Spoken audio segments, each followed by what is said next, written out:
Hello everyone, welcome again to my channel. I am Anuradha Kashyap, your biology mentor.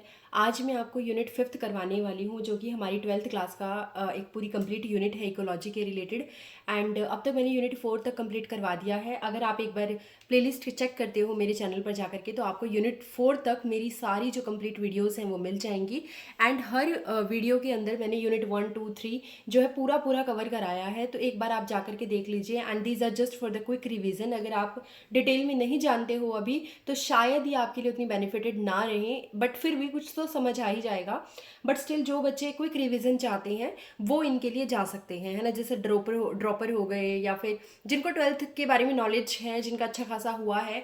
And even जो NEET है exam अभी हो चुका है आप सभी बच्चों का, तो मैं ये तो नहीं कहूँगी कि अभी क्विक रिवीजन का टाइम है, बिकॉज ये आपके लिए एक प्रॉपर टाइम है अब फिर से, अगर जो बच्चे स्टार्ट कर रहे हैं। And I will definitely make a video इस टॉपिक पर कि आपको अभी आगे के लिए क्या करना चाहिए। अगर आप चाहते हो तो प्लीज़ मुझे कमेंट सेक्शन में ज़रूर बताना। एंड द सेकेंड थिंग, अब हम इस बारे में डिस्कस करने जा रहे हैं कि इकोलॉजी को पढ़ेंगे कैसे, है ना। जो पेपर हमने देखा है उसके अकॉर्डिंग, टू बी ऑनेस्ट अगर मैं बोलूँ, तो that is completely irrelevant. And मैं उस पर एक अलग से सेपरेट वीडियो बनाऊंगी कि मुझे एनालिसिस करके पेपर को कैसा फील हुआ है। मैं इस पेपर में जो क्वेश्चन के आंसर्स हैं या जो भी है उसके बारे में डिस्कस नहीं कर रही हूँ, बिकॉज आपके पास most of the videos are there in the YouTube, right. तो आपके पास बड़े बड़े ब्रांड चैनल्स हैं जिन्होंने ऑलरेडी वीडियोज बना दी हैं, एंड तुरंत बना दी हैं, तो अब इतनी लेट बनाने का कोई फ़ायदा नहीं है मेरा video. And the second thing, मैं ये नहीं चाहती हूँ कि हम सिर्फ आंसर्स को लेकर के वीडियो बनाएं। अगर आप चाहते हो तो मैं पेपर एनालिसिस आपको करवा सकती हूँ। उसमें हम ये देख सकते हैं कि कौन से चैप्टर से कितने ज़्यादा क्वेश्चन्स आए हैं एंड किस तरीके से वो मॉडिफाई रहे हैं, ठीक है। तो डेफिनेटली मैं एक वीडियो अलग से बना दूंगी। बट आज हम जो इकोलॉजी पढ़ेंगे ना, उसमें एनटीए ने अपना जो पीछे का कुछ सेक्शन था वो रिमूव कर दिया था, राइट। मतलब कुछ टाइम पहले रिमूव कर दिया था। एंड अब मैं क्या चाह रही हूँ कि मैं उस चीज़ को भी पढ़ाऊँ। मैं चाहती हूँ कि थोड़ा सा मैं उस चीज़ के बारे में भी आपको नॉलेज दूँ, जो ऑलरेडी अब टॉपिक में नहीं है, बट हुआ करता था लास्ट ईयर तक, बट अब नहीं रहा है। बट स्टिल हम उसके बारे में डिस्कस करेंगे। मुझे जहाँ तक लगता है that is important to know, right.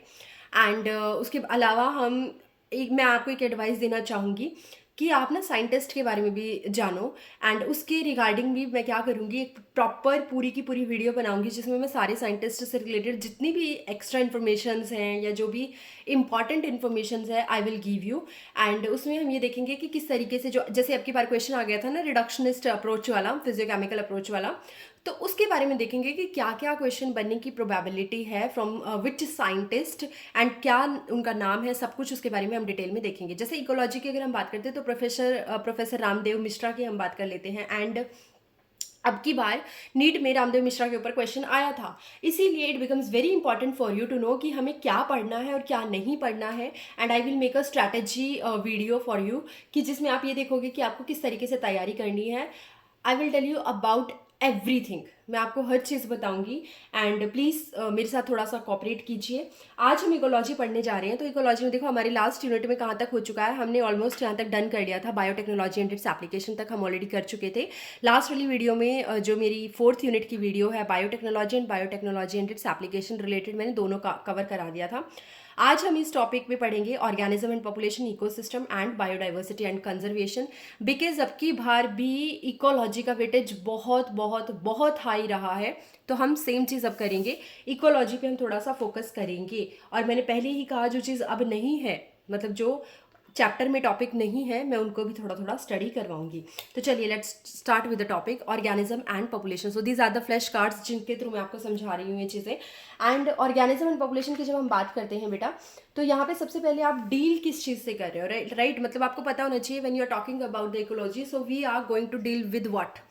तो first of all we are dealing with the environment, हम एनवायरमेंट के साथ डील कर रहे हैं। We are dealing with the interactions between the abiotic and the biotic factors, like what are the living components, what are the non living components, and what kind of interactions they have. हमें इसके बारे में proper knowledge होनी चाहिए। तो basically ecology किसके साथ deal करती है, it deals with the interactions among the organism and interactions between organism and the abiotic environment. So basically organisms are the living component that is considered as a biotic component, and the abiotic components are the components which are not living, right. For example air, for example your soil, ये सारी क्या है, these are the light, temperature, these are your non living factors, so these are the abiotic component of environment. आपकी ecology को study करने के there are some levels. First of all, सबसे पहले आप छोटी यूनिट उठाते हो, तो कोई भी लेवल जब आप पढ़ते हो, हायरार्कियल लेवल पढ़ते हो, तो आप छोटे से बड़े की तरफ जाते हो। तो सबसे पहले ऑर्गेनिज्म होता है। When same kind of organism starts to live in a particular location, they are going to form a population. So basically population is what, it is a kind of it is a group of actually organism of the same species which can interbreed freely. मतलब कि ऐसे organism का एक group है जो natural environment में interbreed कर सकते हैं, तभी हम उसको सेम स्पीसीज बोलते हैं। एंड उस ग्रुप को, सेम स्पीसीज के जो मेंबर हैं उनके ग्रुप को हम क्या बोलते हैं, population. When they are like start to living in a particular area, so they are considered under a population. Populations, जब different different populations आपस में जुड़ती हैं तो उनको communities बोलते हैं। Like for example, we have a area and उसमें एक human population है, there is a separate population of dog, there is a separate population of cattle. So ये सारी मिलकर के क्या बना रही हैं, they are going to make a community, but all these are the living component. हमने अभी तक इसमें कोई नॉन लिविंग कॉम्पोनेंट को इन्वॉल्व नहीं किया है। But when you start to talk about the non living component, जब एबायोटिक कॉम्पोनेंट बीच में आ जाता है तो आप इंट्रैक्शन की बात करते हो, the interactions between the living and the non living component, and that is considered as the ecosystem. तो इकोसिस्टम के ऊपर एक सेपरेट चैप्टर दिया गया है जो बहुत ही एक वास्ट चैप्टर है। तो वहाँ से क्वेश्चन अच्छे खासे आए थे। एक क्वेश्चन था आपकी बार तो ग्रॉस प्राइमरी प्रोडक्टिविटी के ऊपर एंड नेट प्राइमरी प्रोडक्टिविटी से रिलेटेड उसमें ऑप्शन दिए गए थे। तो ग्रॉस प्राइमरी प्रोडक्टिविटी का उस पर क्वेश्चन आया था जो कि आपका इकोसिस्टम से होता है। तो चलिए खैर, अभी तो हम इसकी बात कर रहे हैं। बायोम्स जो होती है वो सबसे बड़ा लेवल माना गया है। ऑर्गेनिज्म लेवल जो है वो क्या है, वो फिजियोलॉजिकल इकोलॉजी क्या करती है, हमें हेल्प करती है, helps us to understand the adaptations for the survival and the reproduction। देखो ऑर्गेनिज्म के लेवल पे आप किस चीज़ के बारे में बात कर सकते हो। जब आप एक ऑर्गेनिज्म की बात करते हो तो आप उसके अडेप्टेशंस की बात करते हो। लाइक हार्श एनवायरनमेंट है तो वो कैसे अडेप्ट करेगा, सॉफ्ट एनवायरनमेंट है तो वो कैसे अडेप्ट करेगा। तो you are talking about the adaptations for their survival. अगर उसको सर्वाइव करना है तो उसको अडेप्ट करना पड़ेगा। एंड ये आप किस बेस पे बोल सकते हो, एक ऑर्गेनिज्म के बेस पे बोल सकते हो। तो ऑर्गेनिज्मिक लेवल जो होता है इसमें अगर आप स्टडी कर रहे हो तो फिजियोलॉजिकल इकोलॉजी हम इसको बोलते हैं। और यहाँ पे आप अडेप्टेशंस को स्टडी करते हो, different different mode of survival हम यहाँ पे चेक करते हैं। किस चीज़ के लिए, रिप्रोडक्शन के लिए, सर्वाइवल के लिए, राइट। अब variations in temperature, light, intensity, water and soil, all these are the abiotic factor. अगर इनमें किसी भी तरीके की वेरिएशंस होती है तो ये क्या बनाते हैं, मेजर बायोम्स बनाते हैं। आपने देखा होगा कुछ इलाके बहुत ठंडे होते हैं, कुछ इलाके बहुत ज़्यादा गर्म होते हैं। फॉर एग्जांपल डेजर्ट की हम बात कर ले तो डेजर्ट गोबी हो गया, या फिर मरुस्थल, जिस डेजर्ट को हम एक्चुअली मरुस्थल बोलते हैं, सहारा डेजर्ट हो गया। तो ये क्या है, कुछ डेजर्ट ठंडे हैं, कुछ डेजर्ट बहुत गर्म हैं। आप आर्कटिक टुंड्रा में गए होंगे, आर्कटिक एरिया में गए होंगे, अंटार्कटिक में गए होंगे, तो वहाँ पे बहुत ही ज़्यादा बर्फीला एरिया है, राइट।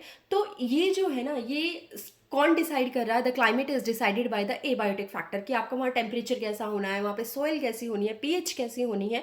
सो वो सब चीज़ें किस पर डिपेंड कर रही हैं, they all depends upon the variations, right. किस चीज़ में variations, on the temperature, light, soil, intensity of the light, and what is the water there, किस टाइप का वाटर है, सॉल्टी वाटर है, फ्रेश वाटर है। तो वो सब चीज़ें वहाँ पे मैटर करती हैं, राइट। अब इसी बेस पे हमने बहुत सारे मेजर बायोम जो है बना रखे हैं। We have tropical forest, grasslands, desert में सबसे कम बायोडाइवर्सिटी आपको देखने को मिल सकती है। एंड मेजर जो ट्रॉपिकल फॉरेस्ट है उसमें आपको बहुत बहुत बहुत ज़्यादा डाइवर्सिटी देखने को मिल सकती है। जैसे कि अगर मैं बात कर लूँ जो उसके जंगल है ना, किसके बोलते हैं उसको, अमेजोन के जंगल हैं जो साउथ अमेरिका के अंदर, तो उनमें आपको मैक्सिमम टेरेस्ट्रियल बायोडाइवर्सिटी देखने को मिल जाएगी। But when you talk about the aquatic biodiversity तो you can talk about the coral reefs. जो कोरल्स होते हैं जो सिलेंड्रेटा से बिलोंग करते हैं वो आपकी मैक्सिमम बायोडाइवर्सिटी को क्या करते हैं, वहाँ पे लेकर के आते हैं। सो इस पूरी इकोलॉजी यूनिट के अंदर हमें बायोडाइवर्सिटी के बारे में भी पढ़ना है, तो वो मैं अलग से सेपरेटली पढ़ाऊंगी। तो सबसे पहले क्या है, छोटा सा ऑर्गेनिज्म बना, ऑर्गेनिज्म ने मिलकर पॉपुलेशन बनाई, पॉपुलेशन ने आपस में डिफरेंट पॉपुलेशन ने मिलकर कम्युनिटी बनाई, कम्युनिटी से क्या बना, एक बायोमास बना। बीच में कुछ और लेवल भी आए, जैसे इकोसिस्टम आ गया आपके पास, उसके अलावा जैसे यहाँ पे ग्रासलैंड्स वगैरह मतलब बेसिकली आ जाते हैं ना, इकोसिस्टम्स आ गए।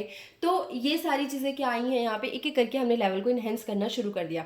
ऑर्गेनिज्म लेवल की अगर आप स्टडी कर रहे हो तो आपको देखना होगा कि एक ऑर्गेनिज्म को सर्वाइव करने के लिए क्या क्या रिक्वायरमेंट होती है। स्ट्रगल फॉर द एग्जिस्टेंस हम देखते हैं, जो इवोल्यूशन में हमने पढ़ा था। रिप्रोडक्शन जरूरी है अगर एक ऑर्गेनिज्म को सर्वाइव करना है, फिट होना है। अगर डार्विन की यही तो थ्योरी थी, उसने यही कहा था कि अगर बहुत सारे लोग हैं एंड वहाँ पे कॉम्पिटिशन ज़्यादा है, resources are limited, so you have to survive.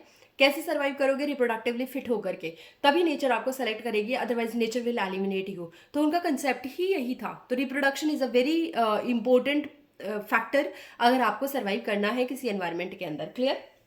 उसके अलावा आपके मेजर जो बायोम्स हैं वो कैसे बने हैं, जो आप चेंजेस देख रहे हो वो कैसे बने हैं, अलग अलग जगह पे कैसे कैसे आप, कहीं पे आपको हरे भरे पेड़ दिखते हैं, कहीं पे आपको जो कॉनिफर्स हैं वो दिखाई देते हैं। क्यों? Tropical forest, grassland, deserts, ये सब क्यों बने हैं? Because there is a variation in the temperature, light intensity and water and the soil, इन सब के अंदर आपको ये देखने को मिलता है।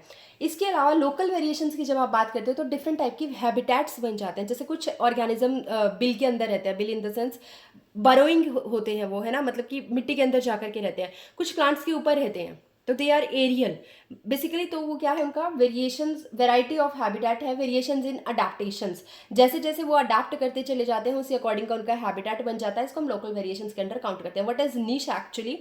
कभी आपने अपना रेज्यूम बनाया होगा, है ना, जो सीवी हम जिसको बोलते हैं, तो उसमें क्या करते हैं हम अपनी आइडेंटिटी के साथ साथ अपनी जगह के साथ कि हम कहाँ रह रहे हैं, अपनी मेन आइडेंटिफिकेशन, अपना मोबाइल नंबर, अपनी ईमेल आईडी, अपना एड्रेस, अपनी फ़ोटो, इन सब चीज़ों के अलावा हम क्या देते हैं, हम किस चीज़ के लिए वहाँ पे बेसिकली क्या कर रहे हैं, अप्लाई कर रहे हैं, जॉब क्या है, फंक्शन क्या है। तो जब एक ऑर्गेनिज्म एक एरिया में रह रहा है, that is the habitat of that particular organism, and वो उस एरिया में रह करके काम क्या कर रहा है, what is the function of that organism in that kind of ecosystem. तो फंक्शन और उसकी जो हैबिटेट है, ये दोनों मिलकर के क्या बनाते हैं, उसका नीश बनाते हैं। अब इसको डिफरेंट डिफरेंट लोग अलग अलग तरीके से प्रोनाउंस करते हैं, सो देख लेना वो आप जैसे आपका मन हो। नीश क्या होता है? इट इज़ द इन्होंने बताया, हाँ ठीक है, it is the organism plus conditions it tolerates, कैसी कंडीशंस वो वहाँ पे रह के टॉलरेट करता है, प्लस रिसोर्सेज इट यूटिलाइजेज, कैसे कैसे वो रिसोर्सेज को यूटिलाइज कर रहा है। जैसे अगर मैं डार्विन फिंचेस की बात कर लूँ, है ना, तो कुछ तो कैक्टस ईटिंग बर्ड थी, कुछ फ्रूट ईटिंग बर्ड्स थी, कुछ इंसेक्ट ईटिंग बर्ड्स थी। तो हुआ क्या, वो क्या रिसोर्स यूटिलाइज कर रहा है खाने के लिए, उस बिहाफ पे हम ये देख सकते हैं कि उसका फंक्शन क्या है एंड उसका इकोलॉजिकली सिस्टम जो है उसमें रोल क्या है, उसका फंक्शन क्या है, वो क्या कंट्रीब्यूट कर रहा है। सपोज मैं अपनी बात करती हूँ ना, अपनी मतलब इन द सेंस ह्यूमंस की हम बात करते हैं, तो ह्यूमंस का एक एक कंट्रीब्यूशन है। जैसे आप अपने देश के लिए कंट्रीब्यूट करते हो, कुछ लोग टेक्निकली जाते हैं, टेक्निकली देश को एडवांस करते हैं, कुछ लोग मेडिकल फैसिलिटीज प्रोवाइड करवाते हैं, तो वो भी क्या करते हैं, they are also contributing to the like their country, है ना। तो इस तरीके से हम अपने देश के लिए क्या कॉन्ट्रीब्यूशन कर रहे हैं। नेचर मांगती है हमसे रिप्रोडक्शन, तो we are going to contribute to nature अगर हम रिप्रोड्यूस कर रहे हैं, बिकॉज नेचर को संभालने के लिए चीज़ चाहिए और वो है एक रिप्रोडक्शन। उसने बनाया है, इस चीज़ के लिए बनाया ताकि नेचर को हम कंट्रीब्यूट कर सकें। इसके अलावा आप जो वहाँ पे रह रहे हो, वहाँ पे क्या खा रहे हो, कैसा आपका खाने का हैबिटेट है, मतलब खाने का पैटर्न है, आप खाते क्या हो, वेजिटेरियन हो, नॉन वेजिटेरियन हो, या फिर आप किस टाइम खाते हो, आप दिन में खाते हो, आप रात में खाते हो, तो ये इनका क्या क्या होता है, पैटर्न होता है। तो ये सब मिला करके जब आप एक बात बोलते हो, एक वर्ड बोलते हो, एक डेफिनेशन बोलते हो, दैट इज योर निश। समझ में आई बात? इसका मतलब मैं निश को सिंपली क्लैरिफाई कर रही हूँ। It is a kind of resume of a particular organism, जिसमें सब कुछ डिस्क्राइब होता है कि आप क्या खाते हो, आप किस तरीके की ब्रीडिंग पैटर्न को फॉलो करते हो, आप किस तरीके के एनवायरनमेंट में रह रहे हो, एंड आपकी खुद की आइडेंटिफिकेशन कैसी, आप दिखने में कैसे हो, एंड आप किस हैबिटेट को चूज कर रहे हो, and what is your role in that particular ecosystem. So this is your niche. Clear? And ये सब तब आता है जब अडेप्टेशंस हो चुकी होती हैं। अब हम बात करेंगे नेक्स्ट जो हमारा है, एक minute, give me one sec. Okay, हाँ जी।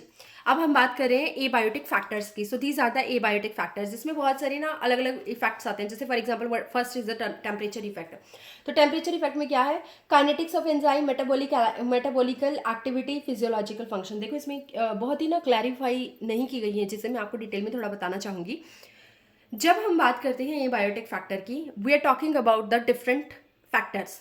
फॉर एग्जाम्पल टेम्परेचर हो गया, वाटर हो गया, लाइट हो गया, सॉइल हो गया, वो चारों यहाँ पे आपको दिख भी रहे हैं। अब हम एक एक करके एक एक फैक्टर को उठाना शुरू करते हैं।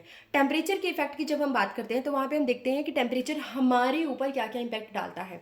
फर्स्ट ऑफ ऑल टेम्परेचर की अगर हम बात करें तो हमारी बॉडी के अंदर जितने भी एंजाइम है, हम क्यों बोलते हैं कि 37 डिग्री सेल्सियस हमारे लिए पर्टिकुलर एनवायरनमेंट है, एक पर्टिकुलर टेम्परेचर है, क्यों ऑप्टिमम टेम्परेचर है? Because most of the enzyme जो हमारी बॉडी के हैं, they are very active at that temperature. अगर आपको फीवर हो जाता है तो आपकी बॉडी के बहुत सारे टेम्परेचर जो होते हैं वो डीनेचर हो जाते हैं, मतलब टेम्परेचर सॉरी बहुत सारे एंजाइम जो हैं वो क्या हो जाते हैं, डीनेचर हो जाते हैं। एक्चुअली जो एंजाइम हैं वो क्या हैं, they are actually the tertiary और the quaternary structure of protein.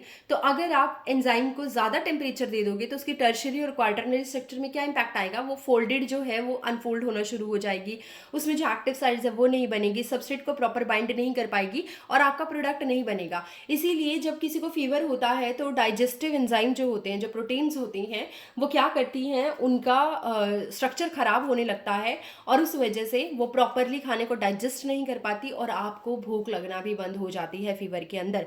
तो ये चीज़ इंपॉर्टेंट है कि अगर टेम्परेचर होगा तो आपकी बॉडी में जो फिजियोलॉजिकल एक्टिविटीज़ हैं वो बहुत अच्छे से काम करेंगी, बट अगर टेम्परेचर अच्छा नहीं होगा तो आपकी बॉडी की जितनी भी मेटाबॉलिकल एक्टिविटीज़ हैं वो डाउन चली जाएंगी। ठीक है। एंड द सेकेंड थिंग, आपके पास जो एंजाइम है उनकी स्ट्रक्चर खराब होने की वजह से आप प्रॉपर फंक्शन भी नहीं कर पाओगे क्योंकि आपकी बॉडी में वीकनेस आ जाएगी।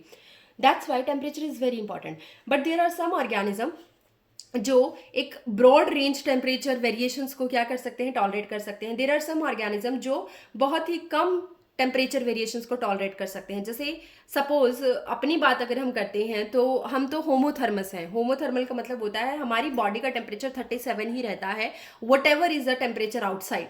आप ठंड में चले जाओ, आप गर्मी में चले जाओ, बाहर का टेम्परेचर अगर 50 डिग्री भी होगा तो आपकी बॉडी का टेम्परेचर तो 37 ही रहेगा। आप खुद को अडेप्ट कर लेते हो उस एनवायरनमेंट में, कैसे? By sweating, right. अगर आप बहुत ठंडे इलाके में जा रहे हो तो उस कंडीशन में आप खुद को क्या कर लेते हो, अडेप्ट कर लेते हो, बिकॉज आपकी बॉडी का टेम्परेचर तो 37 ही रहेगा, इसमें कोई डिनाई नहीं कर सकता। लेकिन आपको अडेप्ट करना होगा। आप कैसे अडेप्ट करोगे? आप शिवरिंग करना स्टार्ट कर दोगे, आप शेकिंग करना स्टार्ट कर दोगे। So that is a kind of adaptation, right. And ये चीज़ जो हम देख रहे हैं, जो मैंने अभी बताई है, इसमें हम एक ब्रॉडर रेंज को कवर कर सकते हैं। हम बहुत एक्सट्रीम ठंड में जा सकते हैं प्रिकॉशंस लेकर के, कपड़े उस तरीके के डाल करके, एंड हम बहुत ज़्यादा गर्मी में भी जा सकते हैं। बट हम एक बड़ी रेंज को कवर कर सकते हैं। We are under the mammal category and हम एक बड़ी रेंज को जो है क्या कर सकते हैं, बड़ी रेंज में हम आ सकते हैं।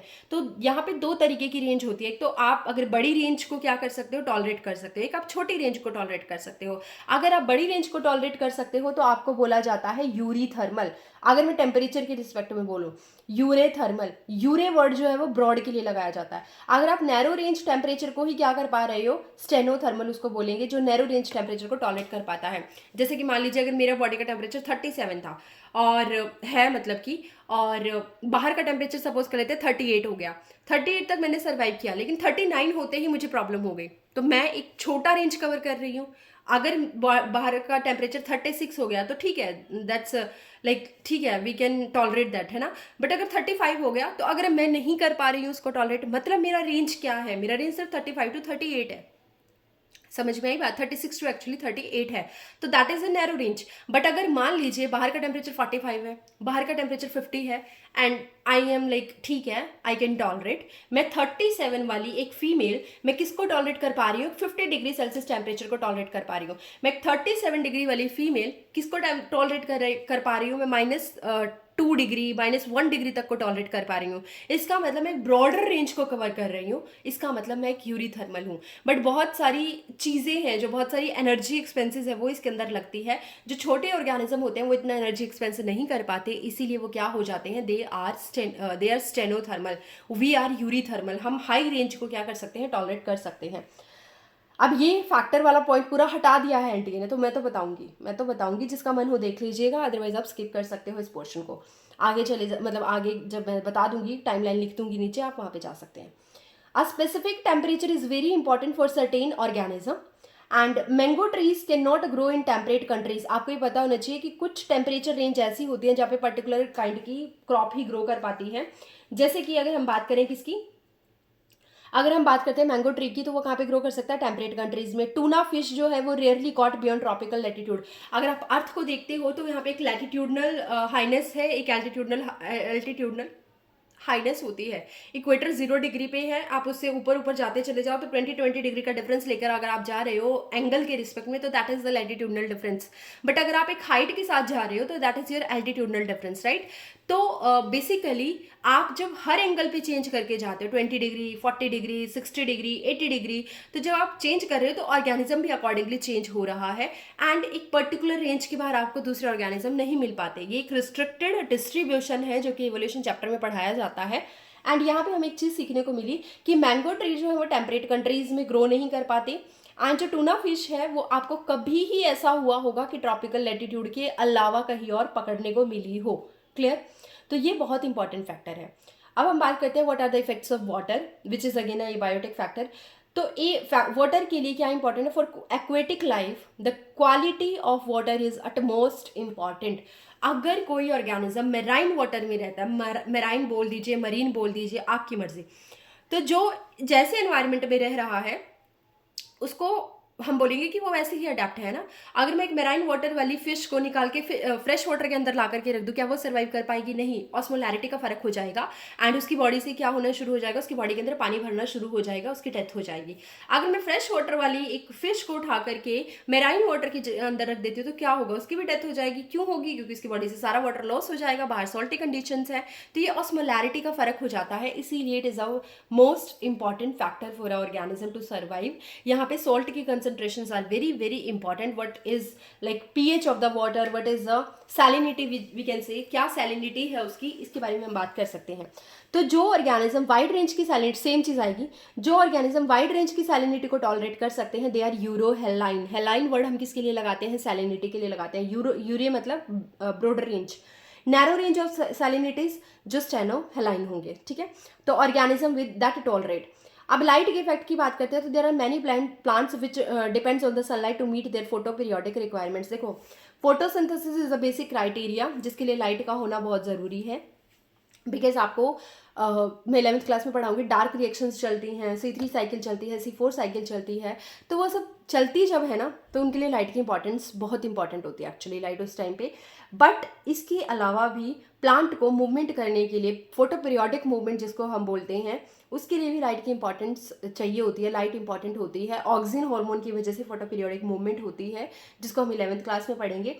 एंड उसके अलावा जो आपके प्लांट्स होते हैं वो बहुत टाइम ऐसा भी होता है कि वो लाइट के ऊपर डिपेंड करते हैं, तो उनको हम बोलते हैं फोटो पीरियोडिज्म। एक्चुअली ये मैंने फोटोट्रॉपिज्म बोला, जो मैंने बताया ना कि लाइट जो है जहाँ पे लाइट पड़ेगी उसके अकॉर्डिंग मूवमेंट होती है प्लांट के पार्ट्स की, इसको हम फोटोट्रॉपिज्म बोलते हैं। बट फोटो पीरियोडिज्म क्या होता है कि आप कितनी लाइट दे रहे हो और कितनी लाइट से फ्लावरिंग हो रही है, इसको हम बोलते हैं फोटो पीरियोडिज्म।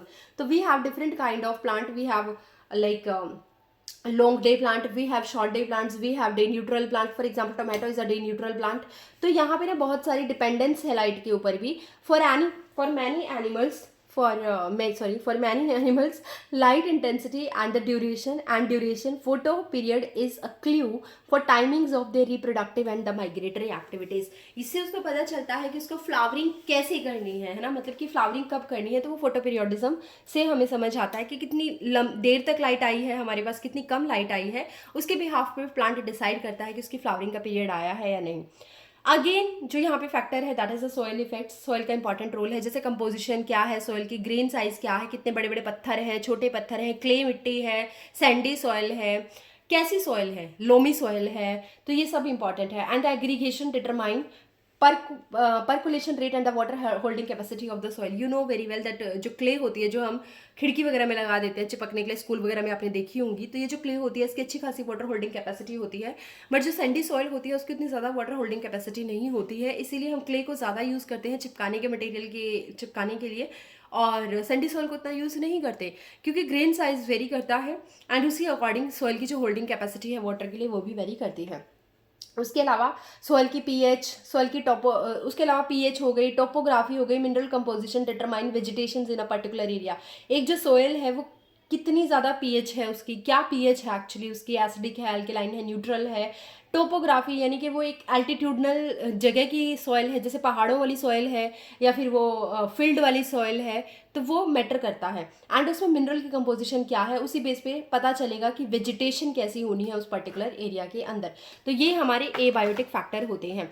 अब ऑर्गेनिज्म कैसे रिस्पॉन्स करते हैं according to the abiotic factor? So we have 3 different kind of organism. We have regulators, conformers and the partial regulator. देखो, रेगुलेटर वो होते हैं जो रेगुलेट कर लेंगे सारी चीज़ों को। देखो, एक्स एक्सिस पे एक्सटर्नल लेवल रखा गया और वाई एक्सिस पे बॉडी का इंटरनल लेवल रखा गया है।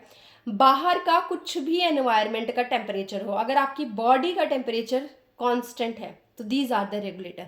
तो इसके अंदर आते हैं हम, हमारी बॉडी का टेम्परेचर 37 ही रहेगा, बाहर का टेम्परेचर कुछ भी हो, तो वी आर रेगुलेटर्स। कन्फर्मर्स वो होते हैं जैसे जैसे बाहर का टेम्परेचर बढ़ने लगता है उनकी बॉडी का इंटरनल टेम्परेचर भी बढ़ने लगता है, जैसे जैसे बाहर का टेम्परेचर घटने लगता है वैसे वैसे उनकी बॉडी का इंटरनल टेम्परेचर भी घटने लगता है। ऐसी कंडीशन में उनकी डेथ के चांसेस बहुत हाई हो जाते हैं। इसीलिए वो क्या करते हैं, वो अडेप्टेशन से शो करना शुरू करते हैं। वो कोशिश करते हैं कि वो ऐसे एनवायरनमेंट से दूर हो जाएं, माइग्रेट कर जाएं, या फिर वो अपनी एक्टिविटीज़ को रोक दें, सस्पेंड कर दें, या फिर वो एनवायरनमेंट ही चेंज कर लें, है ना। मतलब तो काफ़ी सारी यहाँ पे क्या होती हैं, अडेप्टेशंस होती हैं। वो कब आती हैं, जब आप कन्फर्मर्स की बात करते हो। तीसरा यहाँ पे है partial regulator. These are the organism which can maintain their body temperature constant at a particular level to the external environment. अगर बाहर का टेम्परेचर थोड़ा सा चेंज हुआ, जैसे सपोज एक ऑर्गेनिज्म है, उसकी बॉडी का, रेंडमली बोल रही है, सपोज उसकी बॉडी का उस ऑर्गेनिज्म की बॉडी का जो टेम्परेचर है, सपोज वो 30 डिग्री है, राइट, एंड बाहर का टेम्परेचर हो गया 35। ठीक है, वो मैनेज कर रहा है उतनी चीज़ को, एनर्जी का एक्सपेंस करके कर रहा है, खुद को मैनेज कर रहा है। बट अगर बाहर का टेम्परेचर और ज़्यादा वेरी कर गया, सपोज और ज़्यादा बढ़ गया, 40 डिग्री हो गया, अब वो वेरी नहीं कर पाएगा। तो इनिशियली वो किसकी तरह बिहेव करता है, इनिशियली वो रेगुलेटर की तरह बिहेव करता है, बट फाइनली वो किसकी तरह बिहेव करने लगता है, एक्ट एज अ कन्फर्मर। तो जब हम इस ग्राफ को रीड करते हैं तो हम इसको पीछे से आगे की तरफ रीड करते हैं, यानी कि ये रेगुलेटर है। अब तक वो अपनी बॉडी के टेम्परेचर को मेंटेन कर रहा था, बट जैसे ज़्यादा चेंज दिखा वो कैसा हो गया, कन्फर्मर की तरह बिहेव करने लगा।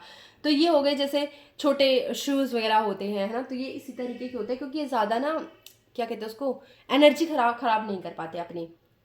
तो कन्फर्मर्स क्या है, body temperature changes with the environment. Thermo regulation यानी कि खुद की बॉडी का टेम्परेचर मेंटेन करके रखना, जैसे हम कर रहे हैं, is a very energetically expensive process. बहुत खर्चा लगता है इसमें, एटीपी बहुत ज़्यादा जाती हैं। पार्शियल रेगुलेटर क्या होते हैं, they regulate till a limited range. एक लिमिटेड रेंज तक वो बोलते हैं कि भाई साहब हम कर लेंगे, हम खुद को टॉलरेट कर लेंगे बाहर के एनवायरनमेंट के, लेकिन बाद में उन्हें पता चलता है कि नहीं, हम नहीं कर पाएंगे। तो वो कैसे हो जाते हैं, फिर वो कन्फर्मर हो जाते हैं, अडैप्ट होना शुरू कर देते हैं, मतलब कि एडजस्टमेंट करने लगते हैं, या तो भाग जाते हैं या फिर सस्पेंड हो जाते हैं। और रेगुलेटर्स क्या होते हैं, they are able to maintain the homeostasis. अपनी बॉडी का टेम्परेचर 37 ही रखेंगे, बाहर कुछ भी कंडीशन हो, मतलब अगर हम ह्यूमन की बात कर रहे हैं, फिजियोलॉजिकली और बिहेवियरल मीन्स से, for example mammals. So we are very advance, क्योंकि हमें अपनी बॉडी का टेम्परेचर मेंटेन करना आता है, बाहर का टेम्परेचर कुछ भी हो। अब जो अडेप्टेशन है वो क्या कर सकते हैं, वो माइग्रेट कर सकते हैं, सस्पेंड कर सकते हैं। माइग्रेट करके कहाँ तक जाते हैं, देखो, एक अच्छा सा एनवायरनमेंट लाने के लिए, अगर मान लीजिए एक जगह पे कोई ऑर्गेनिज्म रह रहा है और वहाँ पे गंदा टेम्परेचर हो गया, तो वो क्या करेगा, वहाँ से माइग्रेट कर जाएगा। माइग्रेट ऐसी जगह पे करेगा जहाँ पे उसके लिए फेवरेबल एनवायरनमेंट होता है। जैसे कैलिडियो नेशनल पार्क जो है वो भरतपुर में है, host thousands of migratory bird in winter from Siberia.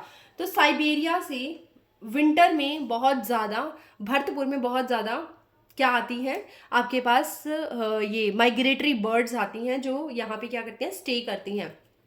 तो ये क्या करती हैं, इनको यहाँ पे अच्छा एनवायरनमेंट मिलता है विंटर के टाइम पे, तो ये यहीं पे स्टे कर जाती हैं। इसी तरीके से कुछ ऑर्गेनिज्म होते हैं जो अपनी एक्टिविटीज़ को सस्पेंड कर लेते हैं, that is kind of different mechanism. जैसे कुछ भालू जो होते हैं, बियर्स जो होते हैं, वो हाइबरनेशन कर लेते हैं।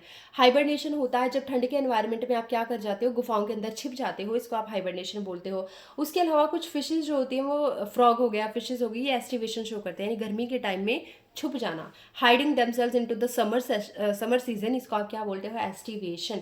और इसमें और क्या क्या जाते हैं, स्नेल्स आ गया, स्पोर्स इन फंगस आ गई, ये भी खुद को रेजिस्ट करने के लिए डिफरेंट मैकेनिज्म शो करती हैं, अपनी बॉडी की एक्टिविटीज़ को बहुत ही कम कर लेती हैं, स्लो डाउन कर लेती हैं, और कई महीनों तक हाइबरनेशन में या एस्टिवेशन में निकाल देती हैं, ज़्यादा खर्चा नहीं करती एनर्जी का और खुद को प्रोटेक्ट कर लेते हैं। तो ये एक तरीका होता है जिसके थ्रू आप क्या कर सकते हो, जिसके थ्रू आप खुद को प्रोटेक्ट कर सकते हो। अब अडेप्टेशंस क्या क्या हो सकती हैं कि हम इसको अडेप्ट करें, तो there are lot of adaptations. For example, any attribute to organism, चाहे वो मॉर्फोलॉजिकली हो चाहे वो फिजियोलॉजिकल, चाहे बाहर से हो चाहे उसका इंटरनल हो, that enables the survival and reproduction of organism. बस उसको क्या करना है कि ऑर्गेनिज्म को सर्वाइव करने के लिए बेटर एनवायरनमेंट देना है और रिप्रोडक्शन करने के लिए, तब उसको हम बोलेंगे कि ऑर्गेनिज्म ने खुद को अडेप्ट कर लिया है।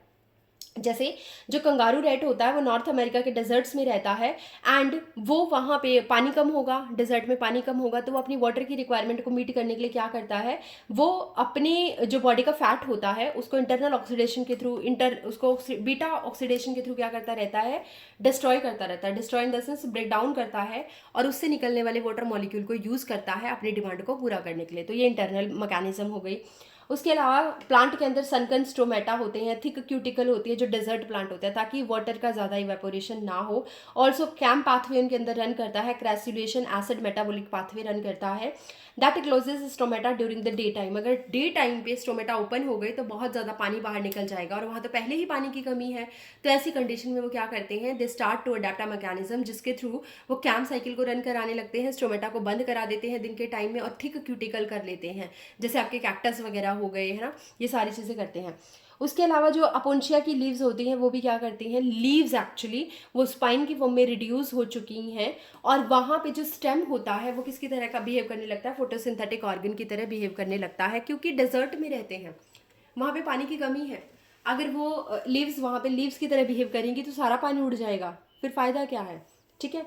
उसके अलावा मैमल्स जो कोल्डर क्लाइमेट में रहते हैं उनके पास शॉर्ट ईयर्स होते हैं एंड लिम्स होते हैं to minimise the heat loss, ताकि उनकी बॉडी से कम हीट लॉस हो सके। इसको हम एलेंस रूल बोलते हैं। ब्लबर जो क्या है, एक लेयर ऑफ फैट है, act as insulator to reduce body heat loss in seal. जो सील होती है ना, जो पानी के अंदर रहती हैं, उनकी बॉडी से हीट को लॉस करने के लिए किया जाता है, हीट लॉस को बचाने के लिए एक्चुअली एक इंसुलेटर की तरह एक फैट की मोटी लेयर वहाँ पे चढ़ा दी जाती है। जैसे हाथी की जो स्किन होती है ना बहुत मोटी होती है, क्यों होती है, क्योंकि ये तो खैर टेरेस्ट्रियल है, बट इसको हर एनवायरनमेंट में रहना होता है। पानी के अंदर जो है वो सील रह रही है, उसको खुद को अडेप्ट करने के लिए उसके चारों तरफ क्या लग जाता है, कि इंसुलेटर की तरह ब्लबर लग जाता है। एंड यहाँ पे कुछ फिजियोलॉजिकल और कुछ बिहेवियरल अडेप्टेशंस दी गई हैं। फिजियोलॉजिकल की बात करते हैं, जैसे अगर आप किसी एल्टीट्यूडनल एरिया पे जाते हो, जैसे माता वैष्णो देवी पे चले जाइए, है ना, तो वहाँ पे क्या होगा कि जैसे जैसे आप ऊपर जाने लगते हो वहाँ पे ऑक्सीजन की कमी होने लगती है, और जब ऑक्सीजन कम होती है तो डेफिनेट सी बात है आपको सांस लेने में प्रॉब्लम आने लगेगी। तो मान लीजिए आप 6-7 महीने वहीं पे रुकने वाले हो, आप बहुत हिली एरिया पे रुकने वाले हो, तो ऐसी कंडीशन में आपकी बॉडी खुद को अडाप्ट करना स्टार्ट करेगी। आपकी बॉडी में आरबीसी का नंबर बढ़ना शुरू हो जाएगा, आपकी बॉडी में आरबीसी ज़्यादा फंक्शनल हो जाएंगी और ज़्यादा से ज़्यादा ऑक्सीजन को क्या करेंगी, बाइंड करेंगी। तो जो लोग ऊपर रहते हैं कि जो हिली एरियाज पे रहते हैं, उनको आपने देखा होगा उनके रेड चिक होते हैं, क्यों होते हैं, क्योंकि उनमें आरबीसी का अमाउंट ज़्यादा होता है, वो एक अडेप्टेशंस है। अगर ये नहीं होगा तो इसकी वजह से आपको क्या होने लग जाएगी, प्रॉब्लम होने लग जाएगी, वॉमिटिंग आएगी, इसको हम एल्टीट्यूड सिकनेस बोल देते हैं, तो ब्रीदिंग प्रॉब्लम होगी, ये सब होगा, है ना, तो इसको हम बेहोश भी हो सकता है इंसान, तो इसको क्या बोला जाता है, एल्टीट्यूड सिकनेस। ये है physiological adaptation. But there are some behavioural adaptation. जो डेजर्ट लिजर्ड होती हैं वो सन में क्या करती हैं, बास्क करती हैं, यानी कि नहाने के लिए बाहर आ जाती हैं। जब उनको अंदर ठंड लगती है तो डेजर्ट लिजर्ड क्या करती है, अपनी बरों से बाहर आ जाती हैं और धूप सेकना शुरू कर देती हैं। बट जब इनको लगता है कि बहुत ज़्यादा टेम्परेचर बढ़ गया है तो ये वापस कहाँ चली जाती हैं, बॉडी के उसके बरों के अंदर चली जाती हैं। There are some population attribute, क्योंकि आप किसके बारे में बात कर रहे हो, chapter organism and its population, तो ऑर्गेनिज्म के बारे में हमने बहुत सारी खूब बातें की हैं, कैसे एनवायरनमेंट में वो रहता है, एबायोटिक एनवायरनमेंट में क्या क्या होती हैं चीज़ें, कैसे उनके साथ वो अडेप्ट करता है। But what about the population, population is a group of organism of the same species. तो अब आप पॉपुलेशन के एट्रीब्यूट देखोगे, पॉपुलेशन के एट्रीब्यूट में बहुत सारे एट्रीब्यूट्स आ जाते हैं, जैसे बर्थ रेट, जैसे डेथ रेट, पर कैपिटा, कितना बर्थ हुआ है, कितना डेथ हुआ है, कितना इमिग्रेशन हुआ है, कितना इमाइग्रेशन हुआ है, वो सब किसके अंदर आता है, कितना एज डिस्ट्रीब्यूशन है, कौन कौन सी एज के लोग ज़्यादा हैं, सेक्स रेशो क्या है, मेल फीमेल कितने हैं, तो ये सब चीज़ें किसके अंदर आती हैं, they comes under the population attributes. तो birth rate and death rates per capita, birth and death, sex ratio भी इसके अंदर आता है, एज का डिस्ट्रीब्यूशन, फीमेल या मेल जो है उनकी एज कितनी है, प्री रिप्रोडक्टिव है, रिप्रोडक्टिव है, पोस्ट रिप्रोडक्टिव है, तो ये किसके थ्रू शो किए जाते हैं? एज पिरामिड इनके लिए बनाए जाते हैं। पॉपुलेशन की डेंसिटी क्या है, which is actually the meaningless, इसको चेंज करके क्या बनाया गया है कि परसेंटेज कवर और बायोमास कितना है, which is actually the meaningful. तो हम इसके बारे में बात कर सकते हैं। अब यहाँ पे पॉपुलेशन की डेंसिटी बढ़ रही है घट रही है, किस चीज़ पे डिपेंड करता है? इन फैक्टर्स पे डिपेंड करता है। नटैलिटी कितनी है, यानी बर्थ रेट कितना है, number of births during a given period, तो वो पॉपुलेशन की डेंसिटी को पॉजिटिव पॉइंट देगा, यानी कि इंक्रीज करेगा। बट वहीं पर अगर मैं बात कर लूँ मोर्टैलिटी, डेथ रेट कितनी है, मृत्यु दर क्या है, उसके भी यहाँ पे हम समझेंगे कि पॉपुलेशन नेगेटिव जा रही है पॉजिटिव जा रही है। अब ये तो है आपकी एक पॉपुलेशन, एक एरिया जो आपने नया बसाया है, तो नया बसाया जो आपका पुराना एरिया है वहाँ पे तो बर्थ और डेथ रेट से डिफाइन करोगे कि पॉपुलेशन बढ़ी है या कम हुई है। बट सपोज अगर आप एक किसी नए एरिया पे गए हो तो वहाँ पे पॉपुलेशन के बढ़ने या घटने के लिए कौन इंपॉर्टेंट है? आपको तब ये देखना होगा कि इमिग्रेशन हुआ है या इमाइग्रेशन हुआ है। इमिग्रेशन का मतलब है individual who have come into habitat, जो उस हैबिटेट में नए आते हैं उसको आप बोलते हो इमिग्रेशन, और जो वहाँ से जा रहे हैं उनको बोला जाता है इमाइग्रेशन। उसके अलावा पॉपुलेशन डेंसिटी की जब हम बात करते हैं with respect to the time, तो आपको दो ग्राफ मिलते हैं। एक तो मिलता है एक्सपोनेंशियल ग्रोथ का, एक मिलता है लॉजिस्टिक ग्रोथ का। इस पर अब की बार नीट में क्वेश्चन आया हुआ है। लॉजिस्टिक ग्रोथ की अगर पहले हम एक्सपोनेंशियल ग्रोथ की बात करते हैं, तो जब ऑर्गेनिज्म एकदम से नंबर में इंक्रीज कर जाते हैं, जब आपके पास रिसोर्सेज बहुत ज़्यादा है तो एकदम से ग्रोथ होगी, है ना। जैसे मच्छर की ग्रोथ आपने देखी होगी, जब बारिश का मौसम होता है ना तो मच्छर एकदम से क्या करते हैं, ग्रो कर जाते हैं, एकदम से बढ़ते हैं और फिर एकदम से घट भी जाते हैं। इसको हम बोलते हैं population explosion and then population crash, एकदम से क्रैश भी कर जाती है। तो इसका जो कर्व बनता है that is about the J shape, एकदम से पॉपुलेशन बढ़ेगी और फिर वो घट जाएगी, तो इसको बोला जाता है एक्सपोनेंशियल ग्रोथ। एंड इसको डिफाइन किया जाता है dn/dt is equal to RN, ये इसका एक फॉर्मूला है। यहाँ पे dn/dt क्या है, it is the time period, N क्या है यहाँ पे पॉपुलेशन का साइज, और आर क्या है यहाँ पे, R is the intrinsic rate of natural increase, जिसको हम बायोटिक पोटेंशियल भी बोलते हैं, कि किसी ऑर्गेनिज्म की नए ऑर्गेनिज्म प्रोड्यूस करने की इनर पोटेंशियल, अंदर की ताकत कितनी हो सकती है, इसको हम natural intrinsic rate of natural increase भी बोल देते हैं या फिर बायोटिक पोटेंशियल भी बोल देते हैं। एंड इसको डिफाइन कैसे करते हो, birth rate minus death rate, या बर्थ माइनस डेथ क्या होता है, B minus G is equal to R। B क्या है यहाँ पे, पर कैपिटा बर्थ रेट, डी क्या है यहाँ पे, पर कैपिटा डेथ रेट। अगर आप इसको लॉगरिथमिक फॉर्म में लिखोगे तो it will be your N T is equal to N0 E की पावर RT, ठीक है। अब दूसरा हम बात करते हैं लॉजिस्टिक ग्रोथ की, जो धीरे धीरे बढ़ती है। जैसे आप नानी के घर गए हो तो नानी के घर जाते जाते पहले दिन तो आप शर्माओगे, है ना। आप क्या करोगे, you start to adapt at that environment, आप वहाँ पे अडेप्ट करने लगोगे। एक रात निकल जाने के बाद आप अपनी फुल फॉर्म में आ जाओगे, फुल ग्रोथ करोगे, और आप क्या करोगे, एकदम हाइट को अटेन करोगे। हाइट इन द सेंस मैं इस ग्राफ के रिस्पेक्ट में बोल रही हूँ। वहाँ पे आप क्या करोगे, अपनी शरारतें शुरू कर दोगे, यानी फुल वहाँ पे आप अपनी फॉर्म में आ जाओगे। उसके बाद एक ऐसा टाइम आएगा जब आपको जाना होगा वहाँ से, अपनी नानी के घर से छुट्टियाँ खत्म हो गई, आपको वापस जाना है, तो आप दुखी से हो जाओगे, आपकी जो इनर पावर है वो कम हो जाएगी, है ना, शरारत करने की। सेम यहाँ पे होगा कि जब आप एक फुल अटेंशन अटेन कर लेते हो, एक फुल अपॉर्चुनिटी अटेन कर लेते हो, आप अपनी पूरी अंदर की ग्रोथ दिखा चुके हो कि अब आप कितना रिप्रोड्यूस कर सकते हो, उसके बाद अब आप क्या कर रहे हो, वहाँ पे बहुत ज़्यादा पॉपुलेशन हो गई है, और बहुत ज़्यादा पॉपुलेशन होने की वजह से आपके लिए रिसोर्सेज लिमिटेड हो गए हैं, दैट्स वाई अब आपकी डेथ होना शुरू हो सकती है, आप वहाँ पे अनस्टेबल हो सकते हो। तो आपकी लाइफ में 3 फेज आए हैं। पहला फेज जब आप क्या कर रहे थे, अडाप्ट कर रहे थे, जिसको आप लैग फेज बोलते हो। फिर एक ऐसा फेज आया जिसमें आपने एक्सपोनेंशियली ग्रो किया, जिसको आप लॉग फेज बोलते हो। और फिर उसके बाद हमारे पास एक ऐसा फेज आता है जो क्या होगा, जो स्टेशनरी फेज को लीड करता है। इसके लिए आपकी जो इक्वेशन है that is dn/dt is equal to RN bracket K minus N by K bracket बंद, ठीक है, ये आता है। इसको आप लॉजिस्टिक ग्रोथ बोलते हो, या फिर इसका एक और नाम है, इसको हम रियलिस्टिक मॉडल भी बोलते हैं, या फिर वर्हुलस्ट पर्ल लॉजिस्टिक ग्रोथ ये भी बोला जाता है। इसमें क्या होता है कि between the individual competition start हो जाता है जब पॉपुलेशन ग्रोथ हो जाती है, क्योंकि लिमिटेड हो जाते हैं रिसोर्सेज। सो जो ये आप देख रहे हो ना, ये dotted line, it is actually the के, ये के होता है। इसको आप कैरिंग कैपेसिटी बोलते हो। हर एनवायरनमेंट की खुद की एक कैरिंग कैपेसिटी होती है कि वो सिर्फ इतने ही ऑर्गेनिज्म को झेल सकता है इतने एरिया में। उससे ज़्यादा, जैसे एक रूम है अगर उसमें 100 लोग आ सकते हैं तो वो सिर्फ 100 ही आ सकते हैं, उससे ज़्यादा आएंगे तो ब्रीदिंग लेने में प्रॉब्लम होने लग जाएगी लोगों को। सेम किसके साथ होता है, सेम इसी के। तो सेम किसके साथ होता है, सेम इसी के साथ होता है, रियलिस्टिक मॉडल के साथ होता है। एंड यहाँ पे लिमिट क्या है, के है, जो कि नेचुरल कैरिंग कैपेसिटी होती है। इसमें लोग फेज आती है, देन एक्सेलरेशन लैग फेज आती है कंप्लीटली, फिर एक डी एक्सेलरेशन स्टेशनरी फेज आती है, और फिर एसिम्पटॉट आ जाता है। एसिम्पटॉट कब होता है, जब के इज इक्वल टू एन हो जाए, इसको हम एसिम्पटॉट कंडीशंस बोल देते हैं। तो please be careful with that, ये आ सकते हैं क्वेश्चंस, तो इनसे ग्राफ से क्वेश्चन पूछे जाते हैं। उसके बाद हम नेक्स्ट बात करेंगे पॉपुलेशन इंट्रैक्शंस की। तो ये इंपॉर्टेंट है, ये भी बहुत इंपॉर्टेंट एक्चुअली, इससे रिलेटेड एक क्वेश्चन आया है आपकी बार। पॉपुलेशन इंट्रैक्शंस क्या है कि पॉपुलेशन आपस में जो ऑर्गेनिज्म है वो कैसे इंट्रैक्ट कर रहे हैं। तो हमारे पास डिफरेंट टाइप हो सकते हैं। जैसे फर्स्ट है प्रिडेशन। इसमें क्या है, स्पीसीज वन जो है, एक स्पीसीज बेनिफिट होगी और दूसरी स्पीसीज को लॉस होगा।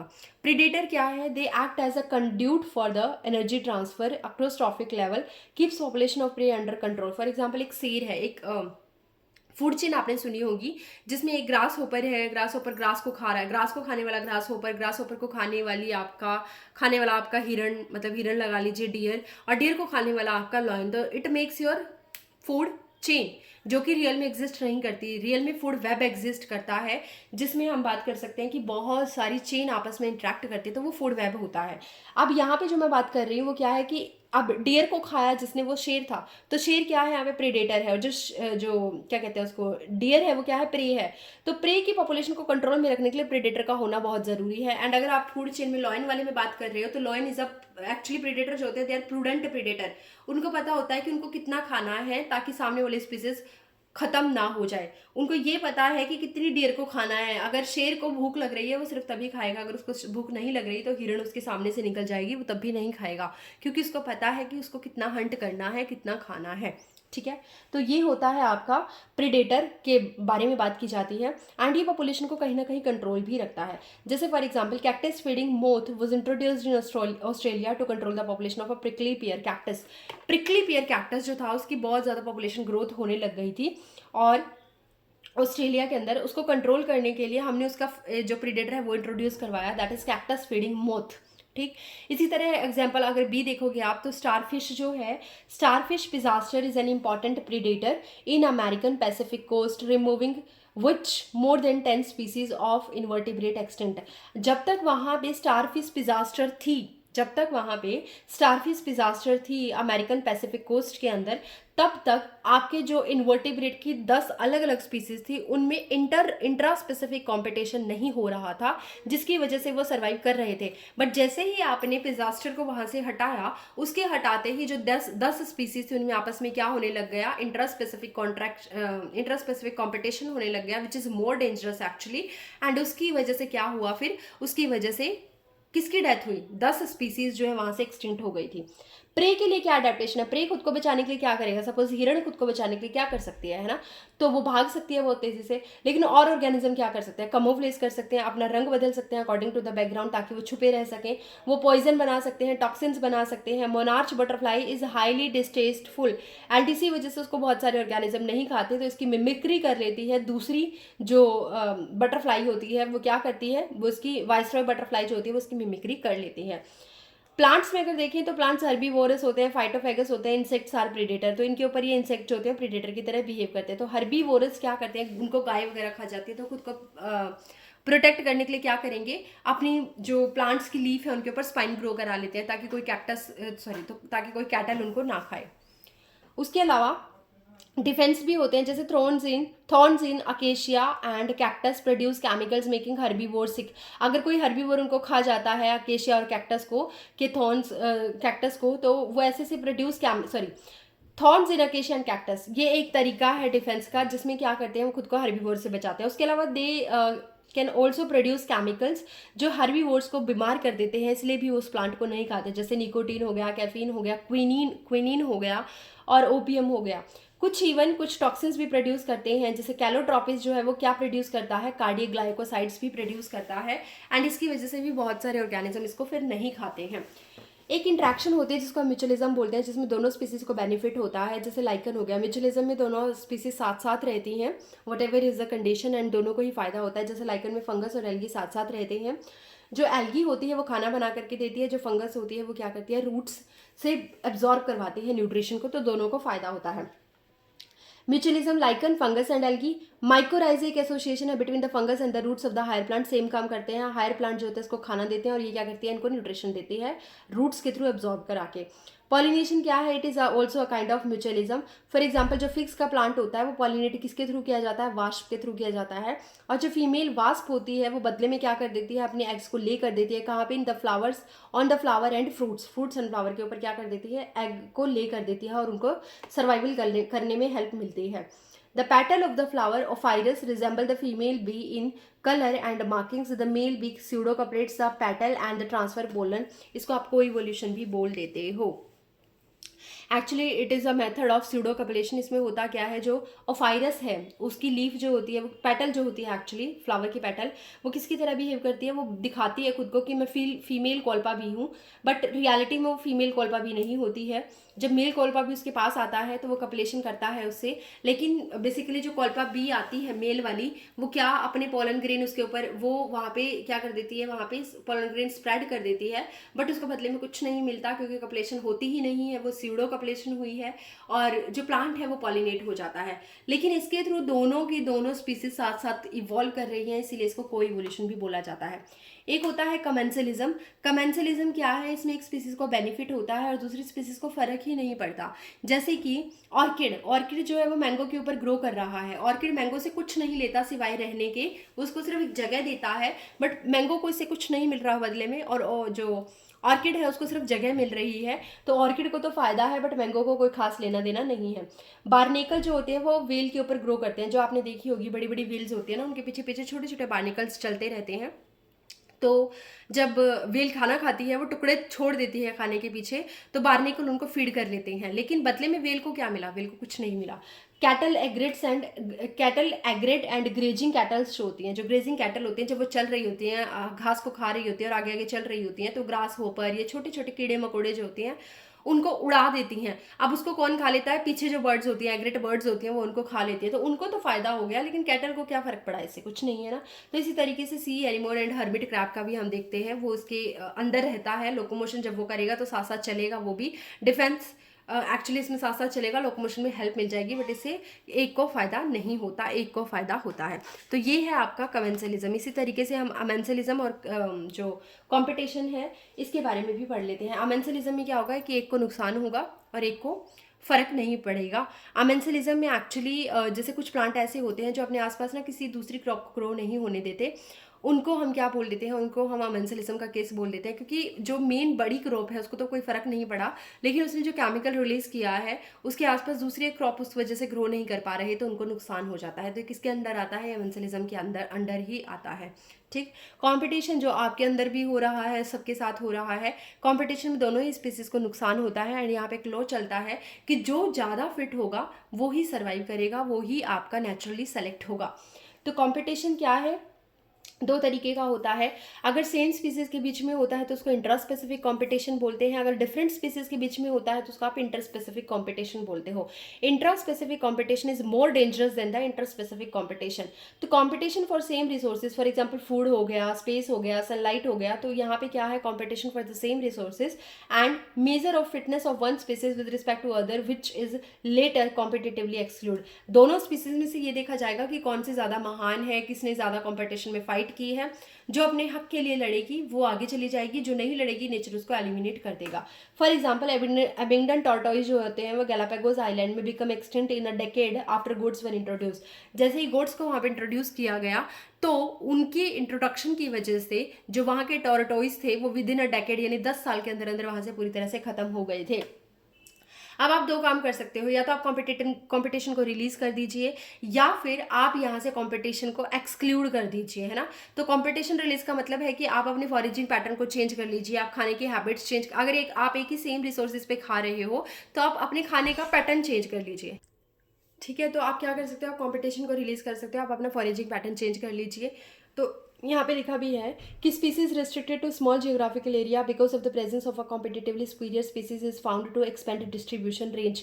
तो अगर आप ऐसी जगह पे रह रहे हो जहाँ पे और स्पीसीज भी हैं, छोटी सी एरिया में अगर आप रह रहे हो तो आप अलग एरिया में चले जाइए। अगर आपको कॉम्पिटिशन से क्या करना है, आपको सर्वाइव करना है। आप दिन के टाइम खाते हो तो आप रात के टाइम खा सकते हैं अगर आपको दूसरी स्पीसीज से खतरा है। तो जो सुपीरियर स्पीसीज होंगे, कहाँ पे गया, हाँ ये रहा। तो इसके साथ साथ हमने एक गॉज कॉम्पिटिटिव एक्सक्लूजन प्रिंसिपल भी आया, जो क्या कहता है कि दो closely related species competing for same resources can not coexist infinitely and inferior one will be eliminated eventually. तो जो ज़्यादा फाइट नहीं कर पाएगी वो क्या हो जाएगी, वहाँ से एलिमिनेट हो जाएगी। इसको आप बोलते हो कॉम्पिटिशन एक्सक्लूजन प्रिंसिपल, जो गोज ने दिया था। Method of coexistence is equal to resource partitioning. अगर आपको साथ साथ रहना है तो आप रिसोर्स की पार्टीशनिंग कर लीजिए। इसी तरीके से एक होता है हमारे पास पैरासिटिज्म, जो कि छोटे लेवल पे होता है। जैसे एक्टोपैरासाइट आपने सुना होगा, एंडोपैरासाइट आपने सुना होगा। जो लीच होती है वो कैटल के ऊपर रहती है, वो भी एक्टोपैरासाइट है। जो एस्कैरिस है वो हमारी बॉडी के अंदर रह लेता है, तो वो एंडोपैरासाइट है।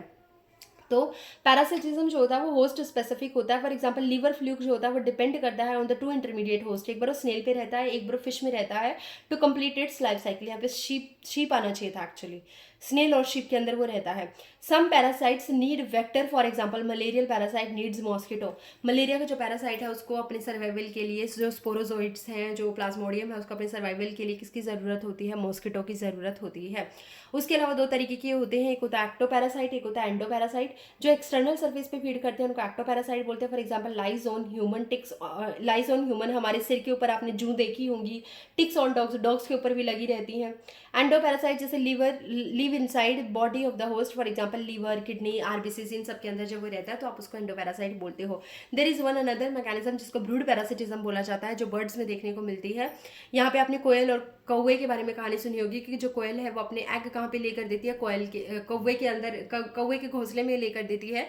कौवे को कभी पता ही नहीं चल पाता, क्रो को कभी पता ही नहीं चल पाता कि वो मेरे एग थे या कोयल के थे, क्योंकि वो बिल्कुल सिमिलर होती हैं। और ऐसी कंडीशन में वो उसके एग्स को भी क्या कर देता है, उसका पालन पोषण कर देता है। तो it is a kind of brood parasitism जो बर्ड्स में होती है। पैरासिटिक बर्ड्स होती हैं, they lay eggs in the nest of the host and the host incubate them, for example cuckoo and crow. समझ में आ गई बात? That is very very important chapter जो मैंने आपको बताया है, एंड इसमें सारी चीज़ें मैंने आपको समझाई हैं। अब हम जो बात करेंगे बेटा वो होगी हमारी नेक्स्ट बात, किसके बारे में, we are going to talk about the ecosystem. Next chapter हमारा जो है दैट इज इकोसिस्टम। ओके तो इकोसिस्टम के बारे में जब हम बात कर रहे हैं, again it is very important chapter, and यहाँ पे आपको इकोसिस्टम देखना होता है। हमारे पास डिफरेंट डिफरेंट टाइप के इकोसिस्टम होते हैं। जैसे फंक्शनल यूनिट जो है नेचर की, वो क्या है, इकोसिस्टम ही होती है। हमारे पास टेरेस्ट्रियल है, एक्वेटिक है, मैन मेड है। टेरेस्ट्रियल में फॉरेस्ट, ग्रासलैंड आ जाते हैं, एक्वेटिक में पॉन्ड, लेक आ जाती हैं, और मैन मेड में क्रॉप फील्ड्स आ जाते हैं, एक्वेरियम आ जाते हैं। तो ये बहुत ही ईजी था इसलिए मैं बता रही हूँ। इसके अलावा interactions of abiotic and the biotic component from the ecosystem. Ecosystem किससे बनता है, by the interactions between the biotic and the abiotic component. Stratification क्या होता है, that is a vertical distribution of the different species occupying different level. For example अगर आपने एक plant के इस वक्त में देखा हो ना फॉरेस्ट के अंदर जाकर के, तो वहाँ छोटे प्लांट होते हैं, फिर उससे बड़े होते हैं, फिर उससे बड़े होते हैं, फिर उससे बड़े होते हैं। तो वो एक कैनोपी बन रही होती है, एक हाइट बन रही होती है छोटे से बड़े में। इसको आप स्ट्रैटिफिकेशन या फिर लेयरिंग बोल देते हो। Vertical actually the distribution of the plant and the organism. उसी तरीके के ऑर्गेनिज्म उसके ऊपर सर्वाइव करते हैं। छोटी हाइट का प्लांट है तो छोटे तो अलग टाइप के ऑर्गेनिज्म सर्वाइव करेंगे, बड़ी हाइट का है तो बड़े अलग टाइप के ऑर्गेनिज्म सर्वाइव करेंगे। हमारे पास इसको इकोसिस्टम को डिफाइन करने के लिए फंक्शनल जो है वो एस्पेक्ट कौन से होते हैं, 3-4 एस्पेक्ट होते हैं। पहला हम प्रोडक्टिविटी की बात करेंगे। सोलर एनर्जी जितनी इनपुट करती है उस अकॉर्डिंग प्लांट कितना खाना बनाता है, इस पे क्वेश्चन आया था। प्राइमरी प्रोडक्टिविटी क्या होती है, the amount of the biomass produced per unit area over a time period during the photosynthesis. यानी प्लांट ने जितना खाना बनाया, मैं सिंपल वर्ड्स में समझाती हूँ, प्लांट ने जितना खाना बनाया in the presence of the sunlight photosynthesis करके, उसको आप बोलते हो ग्रोस प्राइमरी प्रोडक्टिविटी।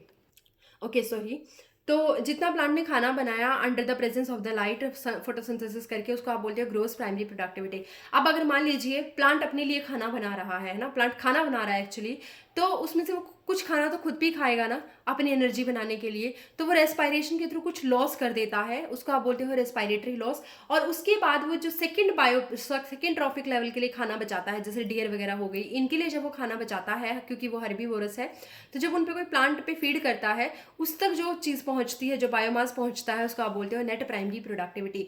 तो GPP is equal to basically आपका क्या है, net primary productivity plus respiration, या फिर हम बोल सकते हैं what is net primary productivity is the gross primary productivity minus respiratory loss. तो ये चीज़ इसके अंडर आती है। अब अगर हम देखें एनुअल प्राइमरी प्रोडक्टिविटी जो है वो 170 बिलियन टन्स है, अगर हम ड्राई वेट में बात करते हैं, जिसमें से 55 बिलियन टन जो है वो ओशन से आती है। टाइप कैसे हो सकते हैं? Gross primary productivity, total biomass, net primary productivity, available biomass, second trophic level तक कितना अवेलेबल है।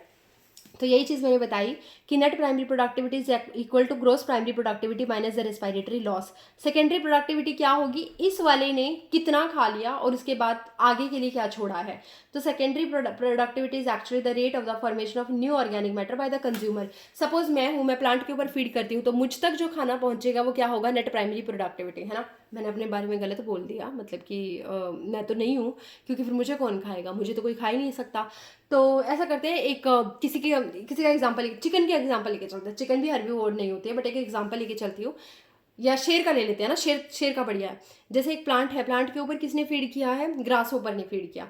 अब वो भी नहीं करेगा, प्लांट के ऊपर एक डियर ने फीड किया, तो क्योंकि जो डियर है उस तक क्या जाएगा? उस तक जाएगी नेट प्राइमरी प्रोडक्टिविटी। प्लांट ने तो बनाई होगी जीपीपी, लेकिन उसने अपने लिए रखा, रेस्पिरेटरी लॉस में निकाल दिया। फिर डियर के पास पहुंची नेट प्राइमरी प्रोडक्टिविटी। डियर को किसने खाया? सेकेंडरी कंज्यूमर ने, जो कि शेर था। शेर ने जब उसको खाया, उस तक जो पहुंची है उसको बोलोगे सेकेंडरी प्रोडक्टिविटी। तो अब शेर को तो कोई खा नहीं सकता, वरना टर्शरी प्रोडक्टिविटी हो जाती। तो इस तरीके से आपका क्या चलता है? ये सिस्टम चलता है। अब हम आगे बात करेंगे, जिसमें देखेंगे डीकम्पोजिशन, जो कि अगेन एस्पेक्ट है आपका इकोसिस्टम का, फंक्शनल एस्पेक्ट। जो कॉम्प्लेक्स ऑर्गेनिक मैटर है उसको पहले तो ब्रेक डाउन करो सिंपल ऑर्गेनिक सब्सटेंसेस में। इस चीज़ को हम डिकम्पोजिशन बोलते हैं। इसमें कार्बन डाइऑक्साइड, वाटर और न्यूट्रिएंट रिलीज होते हैं। जो डिट्राइटस होता है, जैसे डेड प्लांट रिमेन्स हो गए, लीव्स वगैरह हो गई, बार्क हो गई, फ्लावर्स हो गए, फैकल मैटर हो गया ऑफ एनिमल्स, वो rich in lignin and chitin होते हैं। वो सारे क्या चले जाएंगे? धरती के ऊपर आ जाएंगे। अब आगे की प्रोसेस स्टार्ट होगी। सबसे पहले फ्रेगमेंटेशन होगी, यानी कि breakdown of detritus to smaller particles done by the detritivore. Earthworm वगैरह आएंगे, वो उस प्लांट की लीफ के ऊपर फीड करेंगे और उसको छोटे पार्ट्स में तोड़ देंगे। फिर लीचिंग होगी, यानी कि जो वाटर के साथ सॉल्युबल हो सकते हैं इनऑर्गेनिक मटेरियल जो उसमें प्रेजेंट थे, वो सारे के सारे वाटर सॉल्युबल इनऑर्गेनिक न्यूट्रिएंट जो है प्रेसिपिटेट हो जाएंगे, धरती के अंदर चले जाएंगे और अनअवेलेबल सॉल्ट्स की फॉर्म में वहां पे रहना शुरू कर देंगे। लेकिन जो ऊपर बच गया, जो इनसॉल्युबल था, उसको फिर से आप तोड़ोगे छोटे पार्ट्स में, जिसको आप बोलते हो catabolism. Bacterial and fungal enzyme वहां पे क्या करेंगे? उसको तोड़ देंगे, उनको डिग्रेड कर देंगे, degrade detritus to inorganic substances. और फाइनली उसको आप अब रिजर्व करके रखोगे ह्यूमस की फॉर्म में। इस प्रोसेस को हम बोलते हैं humification. That is the formation of a dark colour amorphous substance, that is your humus, जो कि एसिडिक इन नेचर होता है। मिनरलाइजेशन फिर हम उसमें से करेंगे, जब जब हमें ज़रूरत होगी हम उसमें से मिनरल बाहर निकालते रहेंगे। Degradation of humus and release of inorganic nutrient, इसको आप क्या बोलते हो? Mineralisation. So these are the 5 step which are involve in the decomposition process. Third है energy flow. Energy flow is unidirectional, वो एक ही डायरेक्शन में होता है। चेन और वेब जो होती है is formed due to interdependency. Chain एक स्टेट होती है जिसमें जैसे प्लांट को किसने खाया? प्लांट को डियर ने खाया, डियर को किसने खाया? शेर ने खाया। तो that is a food chain. But समझ ही नहीं आ रहा है कौन किसको खा रहा है, तो वो पूरा का पूरा एक फूड वेब बन जाता है। इसमें सबसे पहले सोर्स होता है सनलाइट का, जो है इसको आप बोलते हो सन सोर्स है सनलाइट का। अब सन की भी बहुत सारी जो रेडिएशन धरती पर आ रही है, उनका सिर्फ 50% ही प्लांट्स के लिए अवेलेबल होता है। इसको हम बोलते हैं फोटोसिंथेटिकली एक्टिव रेडिएशन। जो विजिबल स्पेक्ट्रा धरती पर आता है उसका अब सिर्फ 50% अवेलेबल होता है प्लांट के लिए। इसको हम बोलते हैं फोटोसिंथेटिकली एक्टिव रेडिएशन। और उसमें से भी प्लांट बना करके वापस बहुत सारी एनर्जी वापस भेज देते हैं। वो सिर्फ कितनी एब्जॉर्ब करते हैं? 50% का, 2 से 10%, 50% का नहीं, टोटल सनलाइट का वो 2 से 10% एब्जॉर्ब करते हैं, और पार का वो 1 से 5% एब्जॉर्ब करते हैं। और यहाँ पे लिखा भी है, एक्चुअली इन्होंने थोड़ा सा यहाँ पे मिसकंसेप्शन दे दी है। टोटल सनलाइट का वो 2 से 10% यूज़ करते हैं और 1 से 5% वो पार का यूज़ करते हैं। प्राइमरी कंज्यूमर उसके बाद इसको खाएंगे और फिर वहाँ तक कुछ एनर्जी जाएगी, फिर सेकेंडरी कंज्यूमर तक जाएगी, फिर टर्शरी कंज्यूमर तक जाएगी। ज़्यादातर हम टॉप कार्निवोर की बात कर लेते हैं, शेर वगैरह हो गए, उससे ज़्यादा आप आगे नहीं भेज सकते। अगर आगे ज़्यादा भेजोगे तो एनर्जी नहीं जाएगी, क्योंकि हर लेवल पर एनर्जी 10% जा रही है, आगे जा रही है। 10% करते करते करते करते वो इतनी कम हो जाती है कि लास्ट लेवल तक एनर्जी ज़्यादा नहीं मिल पाती, इसलिए आप लेवल्स को कम रखना प्रेफर करते हो। ठीक। अब ये 2 तरीके की फूड चेन हो सकती है। पहली होती है डिट्राइटस फूड चेन, और यहाँ पे अगर हम देखें तो क्या है? Detritus food chain begins with the dead organic matter. Dead organic matter से स्टार्ट होती है। Natural and interconnection of food chain form food web. जब बहुत सारी फूड चेन आपस में जुड़ जाती हैं, इसको फूड वेब बोला जाता है।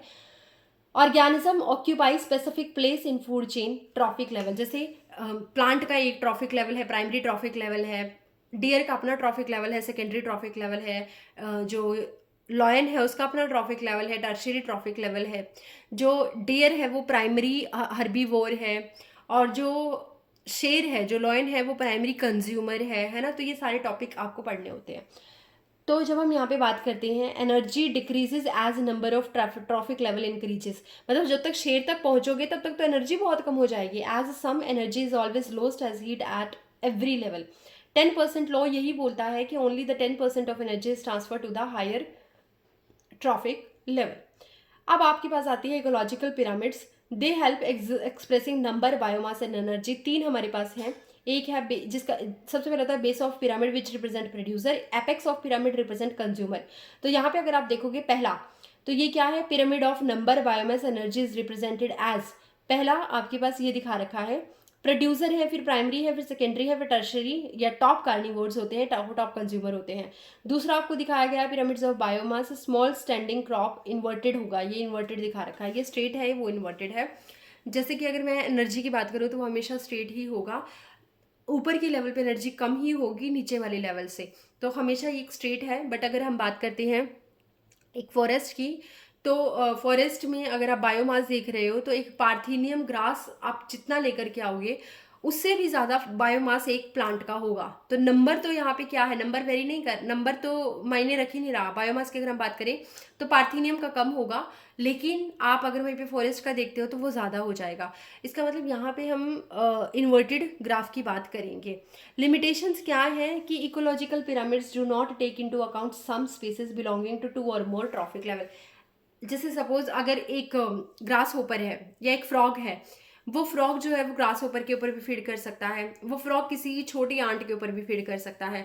तो आप तो उसको सिर्फ एक ही ट्रॉपिक लेवल पे दिखा सकते हो ना, या तो आप ग्रास होपर पे दिखा लो या फिर आप आंट्स पे दिखा लो। लेकिन हम एक से ज़्यादा ट्रॉपिक लेवल पर सेम ऑर्गेनिज्म को नहीं रख सकते, this is the limitation. Second, it assumes a simple food chain, something that never exist in nature. According to this, आप एक सिंपल फूड चेन को देख रहे हो कि प्लांट को हिरण ने खाया, हिरण को लॉयन ने खाया, बट ये कभी भी नेचर में एग्जिस्ट नहीं करती। सेप्रोफाइट्स को तो यहाँ पे कोई जगह ही नहीं दी गई, उन्होंने कहा सेप्रोफाइट्स का कोई प्लेस ही नहीं रखते हैं इकोलॉजिकल पिरामिड्स के अंदर, जो कि घटिया बात थी, है ना। बेचारे, उनका इतना अच्छा रोल था बट उनको कोई इंपॉर्टेंस नहीं दी गई। उसके बाद हम बात करेंगे नेक्स्ट जो हमारा है इकोलॉजिकल सक्सेशन, जो कि अभी टॉपिक नहीं है, सिंपल सा बता देती हूँ। जब एक बैरन लैंड्स होती है वहाँ पे आप छोटे छोटे प्लांट आते हैं, फिर उससे बड़े प्लांट आते हैं, फिर उससे बड़े प्लांट आते हैं और एक जंगल बन जाता है। एक पानी वाली जगह है, उसमें धीरे धीरे छोटे छोटे प्लांट आए, फिर बड़े आए, फिर और बड़े आए, तो एक पूरा का पूरा एनवायरनमेंट क्रिएट हो गया है।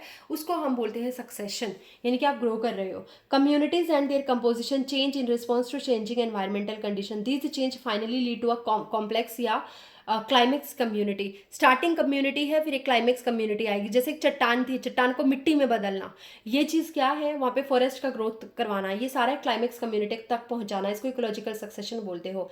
Entire sequences of community that successively change in a given area is called sere. मतलब जैसे एक बार मोसिस आई, फिर ब्रायोफाइट्स आए, फिर टेरिडोफाइट आए, फिर जिम्नोस्पर्म आए, फिर एंजियोस्पर्म आए, फिर पूरा का पूरा जंगल बन गया वहाँ पे। तो हर एक स्पीसीज को आप क्या बोल रहे हो, जीर बोल रहे हो। इंडिविजुअल ट्रांजिशनल कम्युनिटी, फिर एक स्टार्टिंग में एक अकेली कम्युनिटी है, फिर वो उसका आप एक्चुअली ट्रांजिशन कम्युनिटी को आप सीरियल स्टेजेस बोलते हो। प्राइमरी सक्सेशन वो होता है जो ऐसी जगह पर होता है जहाँ पर कुछ है ही नहीं था, मतलब कभी कुछ था ही नहीं। जैसे चट्टान थी, चट्टान से आपने पूरा मिट्टी बनाई और फिर आपने प्लांट ग्रो करवाया, उसका प्राइमरी सक्सेशन बोलोगे। लेकिन सेकेंडरी सक्सेशन वो होता है जहाँ पे पहले कुछ था, पहले फॉरेस्ट वगैरह थे, लेकिन वो किसी वजह से जल गए, खत्म हो गए, और आप दोबारा से वहाँ पे ग्रो करवा रहे हो, that is the secondary succession. Secondary succession थोड़ा सा फास्ट होता है प्राइमरी सक्सेशन के रिस्पेक्ट में। तो न्यूली कूल्ड लावा और बेयर रॉक ये प्राइमरी सक्सेशन पे होते हैं। Secondary succession area where natural biotic communities have been destroyed, और दोबारा से आप ग्रो करवाते हो। टाइप ऑफ सक्सेशन पानी के अंदर हो सकता है, और ये बायोटिक जो डेजर्ट है वहाँ पे होगा। दोनों का मेन काम क्या होगा, फॉरेस्ट को ग्रो करवाना। जैसे वेट एरियाज है, हाइड्रिक टू मिजिक कंडीशंस की तरफ आप जाओगे। पहले इसमें पाइनियर स्पीसीज आई, पानी के अंदर तो प्लैंक्टन्स होंगे, फाइटोप्लैंक्टन, फिर रूट सबमर्ज प्लांट आएंगे, फिर रूटेड फ्लोटिंग एंजियोस्पर्म आएंगे, फिर फ्री फ्लोटिंग प्लांट आएंगे, फिर रिड स्वैम्प आएंगे, जो दलदल होता है वो बन जाएगा, फिर मार्श बन जाएगा, मार्श मिडो स्टेज, फिर छोटी छोटी झाड़ियाँ आएंगी, फिर बड़े बड़े प्लांट्स आ जाएंगे। तो ये पूरा आप कहाँ से चले गए, पानी से मिजिक कंडीशंस में चले गए। लेकिन आप एक डेजर्ट्स को मिजिक कंडीशंस में कन्वर्ट कर रहे हो, in dry areas from xeric to mesic conditions. यहाँ पे पाइनियर स्पीसीज लाइकन्स होती हैं, फिर धीरे धीरे वो स्मॉल प्लांट्स ब्रायोफाइट्स में कन्वर्ट होते हैं, फिर हायर प्लांट आती है, फिर एक क्लाइमेक्स कम्युनिटी फॉरेस्ट आती है। तो इस तरीके से आप इकोलॉजिकल सक्सेशन की बात यहाँ पे करते हो। Now the last step is the nutrient cycling. ये आपको पढ़ना तो नहीं है बट मैं स्टिल बता देती हूँ। आपके पास स्टैंडिंग स्टेट क्या होती है, it is amount of the nutrient, for example carbon, hydrogen, calcium, phosphorus etcetera present in a soil at any given time, इसको आप स्टैंडिंग स्टेट बोल देते हो। और टाइप क्या क्या होते हैं न्यूट्रिएंट साइकिल क्या, तो गैसेस हो सकती है, सेडिमेंट्री, गैसेस में नाइट्रोजन एंड कार्बन साइकिल आप पढ़ते हो, सेडिमेंट्री में सल्फर एंड फास्फोरस साइकिल हम पढ़ते हैं। कार्बन साइकिल की बात करें तो कार्बन तो आपको एटमॉस्फेयर में डिफरेंट जगह से मिल जाता है, जैसे ओशियन से मिल जाएगा 70%, तो आपको 71% तो ओशियन में ही मिलता है। कैलकेरियस सेडिमेंट होते हैं, ऑर्गेनिक सेडिमेंट, उनसे कार्बन डाइऑक्साइड आएगी। प्लांट्स और ट्रीज उसको एब्जॉर्ब कर लेंगे, फिर वो क्या करेंगे, फिर वो डेड होंगे तो उनको एनिमल भी खा सकते हैं। फिर पूरी की पूरी एक फूड चेन चलेगी, डेट्राइटस फूड चेन, इन सब से भी CO2 निकलेगी। इवन हम भी जब सांस लेते हैं तब भी CO2 रिलीज करते हैं। बर्निंग फॉसिल फ्यूल्स होता है तब भी CO2 रिलीज होती है, तो वो एटमॉस्फेयर में जाएगी, फिर वो वापस से धरती में आती रहती है। डेट्राइटस फूड चेन प्लांट के थ्रू आ जाती है, वापस चलती रहती है।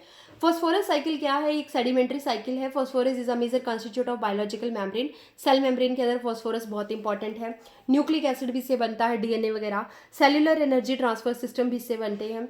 Phosphorus is needed in large amounts to make shell bones, teeth, ये सब बनाने के लिए इंपॉर्टेंट होता है। तो कंज्यूमर है, पहले तो प्रोड्यूसर्स हैं, प्रोड्यूसर्स को कंज्यूमर ने खाया, प्रोड्यूसर्स की पत्तियां वगैरह गिर गई तो लिटर फॉल से डेट्राइटस बना। प्रोड्यूसर्स डायरेक्ट आपको सॉइल ने, प्रोड्यूसर से डायरेक्ट किसने अपटेक कर लिया, सॉइल सॉल्यूशन में चला गया, तो ये सब के थ्रू क्या हो गया, फॉस्फोरस सॉइल के अंदर आ गया। अब सॉइल में जो धरती के अंदर या पानी के अंदर जो चट्टाने हैं, मीन रॉक्स हैं, वो जब टूटेंगी तब भी आपके सॉइल के अंदर फॉस्फोरस आ जाएगा, फिर वो बहते पानी के थ्रू आपके प्लांट्स तक वापस पहुंच जाता है। तो basically this is a phosphorus cycle जो न्यूट्रिएंट को रिप्लेनिश करती रहती है, बार बार चलती रहती है। सो this is all about the ecosystem. अब हमारे पास सिर्फ और सिर्फ एक ही चीज़ बची है और वो है हमारी बायोडाइवर्सिटी एंड इट्स कंजर्वेशन, कि बायोडाइवर्सिटी क्या रोल प्ले करती है और क्यों हमें उसको कंजर्व करना चाहिए। तो देखिए, बायोडाइवर्सिटी 3 तरीके की होती है, एक होती है जेनेटिक लेवल पे, एक होती है स्पीसीज लेवल पे, एक होती है ecological diversity. Diversity at the genetic level, जैसे रिवोल्फिया वोमिटोरिया हो गया, ये हिमालयन रेंज में ग्रो करता है एंड इसकी जैसे जैसे हिमालयन रेंज पे आप देखते जाओगे तो इसकी कंसंट्रेशन, जैसे निकलने वाला एक केमिकल सब्सटेंस है जिसको आप रेजरपाइन बोलते हो, जो कि कैंसर को ठीक करने के लिए भी हेल्पफुल माना जाता है, तो वो जो रेजरपाइन है उसकी कंसंट्रेशन जो है, उसकी पोटेंशियल जो है कैंसर को ठीक करने की, वो भी वेरी करती चली जाती है जैसे जैसे आप हिमालयन रेंज पे जाते हो। इसके अलावा हमारे पास स्पीसीज डाइवर्सिटी होती है, जैसे एम्फीबियन स्पीसीज हो गई, वेस्टर्न घाट पे ज़्यादा है, ईस्टर्न घाट पे कम होती है। Number of species on earth is equal to slightly more than 1.5 million. आज तक ऐसा माना जाता है अर्नेस्ट मेयर के अकॉर्डिंग कि 1.5 मिलियन से 1.7 मिलियन तक स्पीसीज को हम डिस्कवर कर चुके हैं। रॉबर्ट मे ने तो बोल दिया था कि 7 मिलियन तक की स्पीसीज मिलती हैं, बट इतना नहीं है ना, हमारे पास सिर्फ 1 से 1.5 मिलियन तक ही अभी तक डिस्कवर हो पाई है। इकोलॉजिकल डाइवर्सिटी जो है आपकी, ये बेसिकली आपके एनवायरनमेंट के ऊपर डिपेंड करती है, जियोग्राफिकल डिस्ट्रीब्यूशन के ऊपर डिपेंड करती है। अब ये पाई चार्ट आपको याद रखने होते हैं। जो इन्वर्टिब्रेट है उसकी ज़्यादातर स्पीसीज आपको इंसेक्ट की मिलेगी 70%, उसके अलावा आपको मिलेगा, अदर्स में आ जाते हैं 17%, मोलस्क आपको 7% मिलते हैं, क्रस्टेशियन जिसमें प्रॉन, क्रैब आते हैं, आर्थ्रोपोडा के 6% होते हैं, तो ये तो याद रखना है इन्वर्टिब्रेट का। इंडिया जो है वो 2.4% जो है वर्ल्ड लैंड का एरिया कवर करती है और उसकी जो स्पीसीज की डाइवर्सिटी है वो 8.1% है। 45,000 स्पीसीज हैं प्लांट की, इसके दुगनी करीबन 90,000 91,000 हमारे पास एनिमल की स्पीसीज होती हैं। प्लांट का पाई चार्ट आपको याद रखना है, सबसे ज़्यादा फंगस और एंजियोस्पर्म होते हैं, उसके अलावा आपके पास एल्गी और फिर आती है ferns and allies and then mosses and then आपकी लाइकन्स आती हैं। उसके अलावा हमारे पास वर्टिब्रेट का जब हम एक पूरा पाई चार्ट देखते हैं तो वहाँ पे सबसे ज़्यादा कौन होते हैं, फिशेस होती हैं, फिर आपके पास कौन आते हैं, फिर आपके पास रेप्टाइल्स, फिर आपके पास बर्ड्स आते हैं, देन रेप्टाइल्स आते हैं, ये बराबर बराबर है 15-15%। एम्फीबियंस भी आते हैं 15%, फिर मैमल्स आते हैं 5%। ठीक है, तो ये pie chart this are very very important, आपको ये याद रखने होते हैं। अब हम बात करेंगे जो हमारी बायोडाइवर्सिटी है उसका आप कैसे डिस्ट्रीब्यूशन कर सकते हो, कैसे वो फैली हुई है, आपको क्यों कंजर्व करनी है। तो पैटर्न्स ऑफ बायोडाइवर्सिटी की बात करें तो लैटिट्यूडनल अलग अलग होता है। धरती पर अगर आप एंगल चेंज करोगे तो आपको डिफरेंट डिफरेंट डाइवर्सिटी देखने को मिलेगी। जैसे स्पीसीज डाइवर्सिटी डिक्रीजेस जैसे जैसे आप इक्वेटर से दूर जाने लगते हो पोल की तरफ। ट्रॉपिक में सबसे ज़्यादा होती है। अगर आप लैटिट्यूडनल रेंज देखते हो 23.5 नॉर्थ टू 23.5 साउथ, ये सबसे ज़्यादा स्पीसीज को हार्बर करता है। कोलंबिया की बात करें तो 1400 स्पीसीज बर्ड्स की वहाँ मिलती हैं क्योंकि वो जो है आपके पास इक्वेटर के पास है। और 41 डिग्री नॉर्थ में चले जाओगे तो न्यूयॉर्क आता है, वहाँ पे 105 स्पीसीज बर्ड्स की हैं। 71 डिग्री नॉर्थ में चले जाओगे तो ग्रीनलैंड आता है, जहाँ पे 56 स्पीसीज हैं बर्ड्स की। तो धीरे धीरे स्पीसीज बर्ड्स की घट रही है। क्यों? क्योंकि रीज़न क्या है, tropical latitudes are relatively undisturbed since long time. ये ना बहुत टाइम से जो ट्रॉपिकल है, ट्रॉपिकल में ज़्यादा वेरिएशंस क्यों हैं, क्योंकि ट्रॉपिकल में ज़्यादा बायोडाइवर्सिटी क्यों है, क्योंकि वहाँ पे वेरिएशंस कम है, वहाँ पे सीजनल डिस्ट्रीब्यूशन जो है, सीजनल जिसको हम बोलते हैं डिस्टर्बेंस, वो कम है, इसीलिए ये इंपॉर्टेंट है। मोर कॉन्स्टेंट एंड प्रिडिक्टेबल टेम्परेचर है, यहाँ पे अच्छा खासा टेम्परेचर है जो एक ही जैसा रहता है। मोर सोलर एनर्जी यहाँ पे अवेलेबल होती है। कितनी स्पीसीज है पर एरिया, एरिया थोड़ा सा दे दीजिए, उसमें कितनी स्पीसीज रह सकती है उसके रिस्पेक्ट में एक रिलेशनशिप है। अलेक्जेंडर वॉन हम्बलडॉट ने कहा था, आई होप आपको दिख रहा होगा, अलेक्जेंडर वॉन हम्बलडॉट ने कहा था that within a region species richness increases with increasing explored area only up to a limit. मान लीजिए आपको एक जंगल में भेज दूं, आप एकदम से जंगल में एंट्री करोगे तो आप थोड़ा सा एरिया कवर करोगे, वहां पे आपको बहुत सारी नई स्पीसीज मिलेंगी। आपको फिर मैं बोलूँ और आगे तक जाओ, आप थोड़ा और आगे तक जाओगे, आपको और ज्यादा स्पीसीज मिलेंगी। आपके पास कुछ स्पीसीज रिपीट भी होंगी, फिर आपको और आगे भेज दूंगी तो आपकी रिचनेस और बढ़ेगी। हो सकता है आपको 4-5 नई स्पीसीज मिले, लेकिन ज्यादातर स्पीसीज आपको रिपीटेड मिलने लग जाएंगी। अप टू अ लिमिट अगर मैं आपको आगे आगे भेजती जा रही हूँ, आपको नई नई स्पीसीज मिलती जाएंगी, बट एक टाइम ऐसा आएगा जब आपको कोई नई स्पीसीज नहीं मिलेगी, आपको सारी स्पीसीज रिपीटेड ही मिलेंगी। तो इसको आप बोलते हो स्पीसीज एरिया रिलेशनशिप। एंड इसके रिस्पेक्ट में आपके एक ग्राफ आता है, आपका नॉर्मल ग्राफ है, स्पीसीज रिचनेस वाई एक्सिस है, एरिया आपका एक्स एक्सिस पे रखा गया है। जैसे जैसे एरिया बढ़ाते हो वैसे वैसे स्पीसीज रिचनेस बढ़ती है, लेकिन एक टाइम के बाद वो स्टेट हो जाती है। इसको आप लिखते हो c is equal to S A की पावर 2। जब आप उसको लॉगरिथमिक स्केल पे देखते हो तो वहां पे आता है log s is equal to log c plus Z log a। ये क्या है एक्चुअली, देखो ये इक्वेशन दी गई है, s यहाँ पे स्पीसीज रिचनेस है, c यहाँ पे y इंटरसेप्ट है, ये वही हो गया ना, y is equal to m x plus c. तो c यहाँ पे क्या है, एक y इंटरसेप्ट है, z क्या है यहाँ पे स्लोप ऑफ लाइन जिसको रिग्रेशन कॉफिशिएंट बोला जाता है, और log a क्या है यहाँ पे एरिया। तो z क्या है एक्चुअली, z मेनली लाई करता है किस रेंज में, 0.1 से 0.2, यानी कि स्लोप है कितना, एकदम से स्टीप होगा, नैरो होगा, ये किस पर डिपेंड करता है कि एरिया बढ़ाने पे ज़्यादा पॉपुलेशन आपको डिफरेंट मिल रही है, स्पीसीज अलग अलग मिल रही हैं, सेम ही मिल रही हैं। उसके अलावा z जो है वो 0.1 टू 2 में रेंज, 0.1 से 0.2 की रेंज में लाई करता है। z जो होता है वो 0.6 टू 1.2 मिलता है फ्रूगीवोरस बर्ड्स के लिए। z जो होता है वो 1.15 मिलता है हमें मैमल्स के लिए in tropical forest, which is very very important to know. अब नोट क्या करना है कि स्टेबल कम्युनिटी जो होती है वो उसमें वहाँ पे वेरिएशंस बहुत कम होती है। पॉल एंड्रिच ने कंपेयर किया था कि जो नंबर ऑफ स्पीसीज एक इकोसिस्टम में होती है वो किसके बराबर होती है, रिवर्ट्स इन अ प्लेन।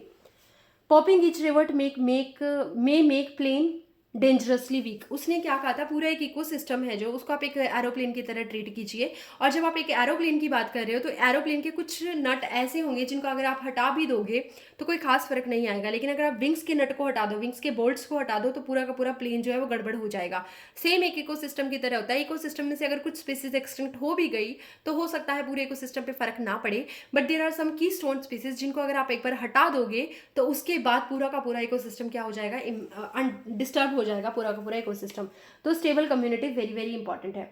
उसके अलावा हमारी बायोडाइवर्सिटी लॉस क्यों हो रही है, बायोडाइवर्सिटी लॉस होने के कारण क्या है, देखो IUCN international union of conservation of nature and natural resources, इन्होंने एक रेड लिस्ट तैयार की। इन्होंने कहा कि अब तक 774 स्पीसीज जो है, 784 स्पीसीज जो है वो एक्सटिंक्ट हो चुकी हैं, जिनमें से 338 वर्टिब्रेट हैं, 359 इनवर्टिब्रेट हैं, 87 प्लांट की स्पीसीज हैं। जो स्पीसीज एक्सटिंक्ट हुई हैं वो डोडो है मॉरिशियस की, क्वागा है अफ्रीका की, थाईलैंड है ऑस्ट्रेलिया की, स्टीलर सिकाओ है रशिया की, और एम्फीबियन जो है वो भी मोर वल्निएरेबल है टू एक्सटिंक्शन, यानी कि जल्दी ही इन दैट केस आप देखोगे कि वो भी क्या हो गए हैं, एक्सटिंक्ट हो गए हैं।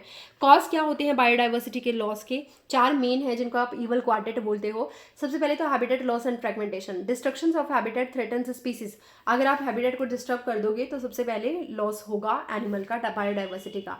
फॉर एग्जाम्पल अमेजोन के रेन जो है उनको आप जब उनको लंग्स ऑफ प्लैनेट बोला जाता है, जब उनको काटा जाता है तो उसकी वजह से सोयाबीन को कल्टीवेट करने के लिए अमेजोन के जंगलों को काट दिया जाता है, और उसकी वजह से बहुत सारे प्राणी जो होते हैं उनका हैबिटेट लॉस हो जाता है। ओवर एक्सप्लॉयटेशन, कुछ ऑर्गेनिज्म को हम बहुत ज़्यादा ओवर एक्सप्लॉयट करते हैं, खाते हैं या फिर अपनी डिमांड पूरी करवाते हैं, जैसे human need changing to greed, greed causes over exploitation. For example extinction of Steller sea cow, passenger pigeon, आप इनका इतना ज़्यादा यूज़ किया गया पिजन वगैरह का कि ये एक्सटिंक्ट हो गए। एलन स्पीसीज इन्वेजन क्या होता है कि जब आप बाहर से किसी स्पीसीज को लेकर के आते हो या इंट्रोड्यूस करवाते हो तो जो नेचुरल स्पीसीज होती है वहाँ की वो ख़त्म होने लग जाते हैं, वो कई बार सर्वाइव नहीं कर पाती। फॉर एग्जाम्पल, जब नाइल पर्च को इंट्रोड्यूस किया गया था into the lake of Victoria east Africa के अंदर, तो उसकी वजह से 200 स्पीसीज जो थी वो चिचिल्ड फिश की क्या हो गई थी, एक्सटिंक्ट हो गई थी। फॉर एग्जांपल, जब इलीगल इंट्रोडक्शन करवाया गया अफ्रीकन कैटफिश का, क्लैरियस गैरीपाइनस का, फॉर एक्वाकल्चर पर्पस, तो उसकी वजह से बहुत सारी जो इंडिजीनियस जो देश की खुद की फिशेज थी वो क्या हो गई थी, कैटफिश जो थी वो खत्म हो गई थी। को एक्सटिंक्शन का मतलब है कि आप एक चीज़ को खत्म करो दूसरी अपने आप खत्म हो जाएगी। जैसे कि आपने यहाँ पे देखा भी होगा कि स्पीसीज कौन सी एक्सटिंक्ट हो जाती है, when they are dependent on the other species for survival. For example, coevolved plant pollinator mutualism, अभी मैंने ओफायरस की बात भी की थी, आपने देखा होगा कोल्पा भी और ओफायरस, ठीक है। तो अगर वो साथ साथ इवॉल्व हो रहे हैं तो अगर उनमें से एक भी स्पीसीज खत्म हुई तो दूसरी अपने आप खत्म हो जाएगी। अब आप बायोडाइवर्सिटी को कंजर्व कैसे कर सकते हो और क्यों करनी है, तो देखो बायोडाइवर्सिटी को कंजर्व इसलिए करना है क्योंकि हमें से काफ़ी फायदे हैं। नैरो एस्पेक्ट में बात करें तो काउंटलेस इकोनॉमिक बेनिफिट्स हैं, फूड मिलता है, pulses, fruit, cereals, fibre, resin plant से मिलता है। मोर देन 25% ड्रग्स जो है, मेडिसिन वगैरह है, वो हमें इसी से मिलते हैं। ब्रॉड की बात करें तो ये हमें ऑक्सीजन वगैरह देते हैं। अमेजोन जो है 20% ऑफ द टोटल फॉरेस्ट जो है वो हमें ऑक्सीजन देता है, 20%। पॉलिनेशंस वगैरह होती है, बीज, बर्ड्स, बैट्स। अस्थेटिक प्लेजर भी है, आप दुखी हो तो आप माउंटेन्स में चले जाते हो, है ना, तो ये इंपॉर्टेंट है। ब्रॉड यूटिलिटेरियन, इसके अलावा कुछ एथिकल इश्यूज भी हैं, that every species has an intrinsic value, so it is our moral duty, हमारी मोरल ड्यूटी बनती है कि आप हर एक स्पीसीज को जीने का हक है तो हम उसे जीने दें।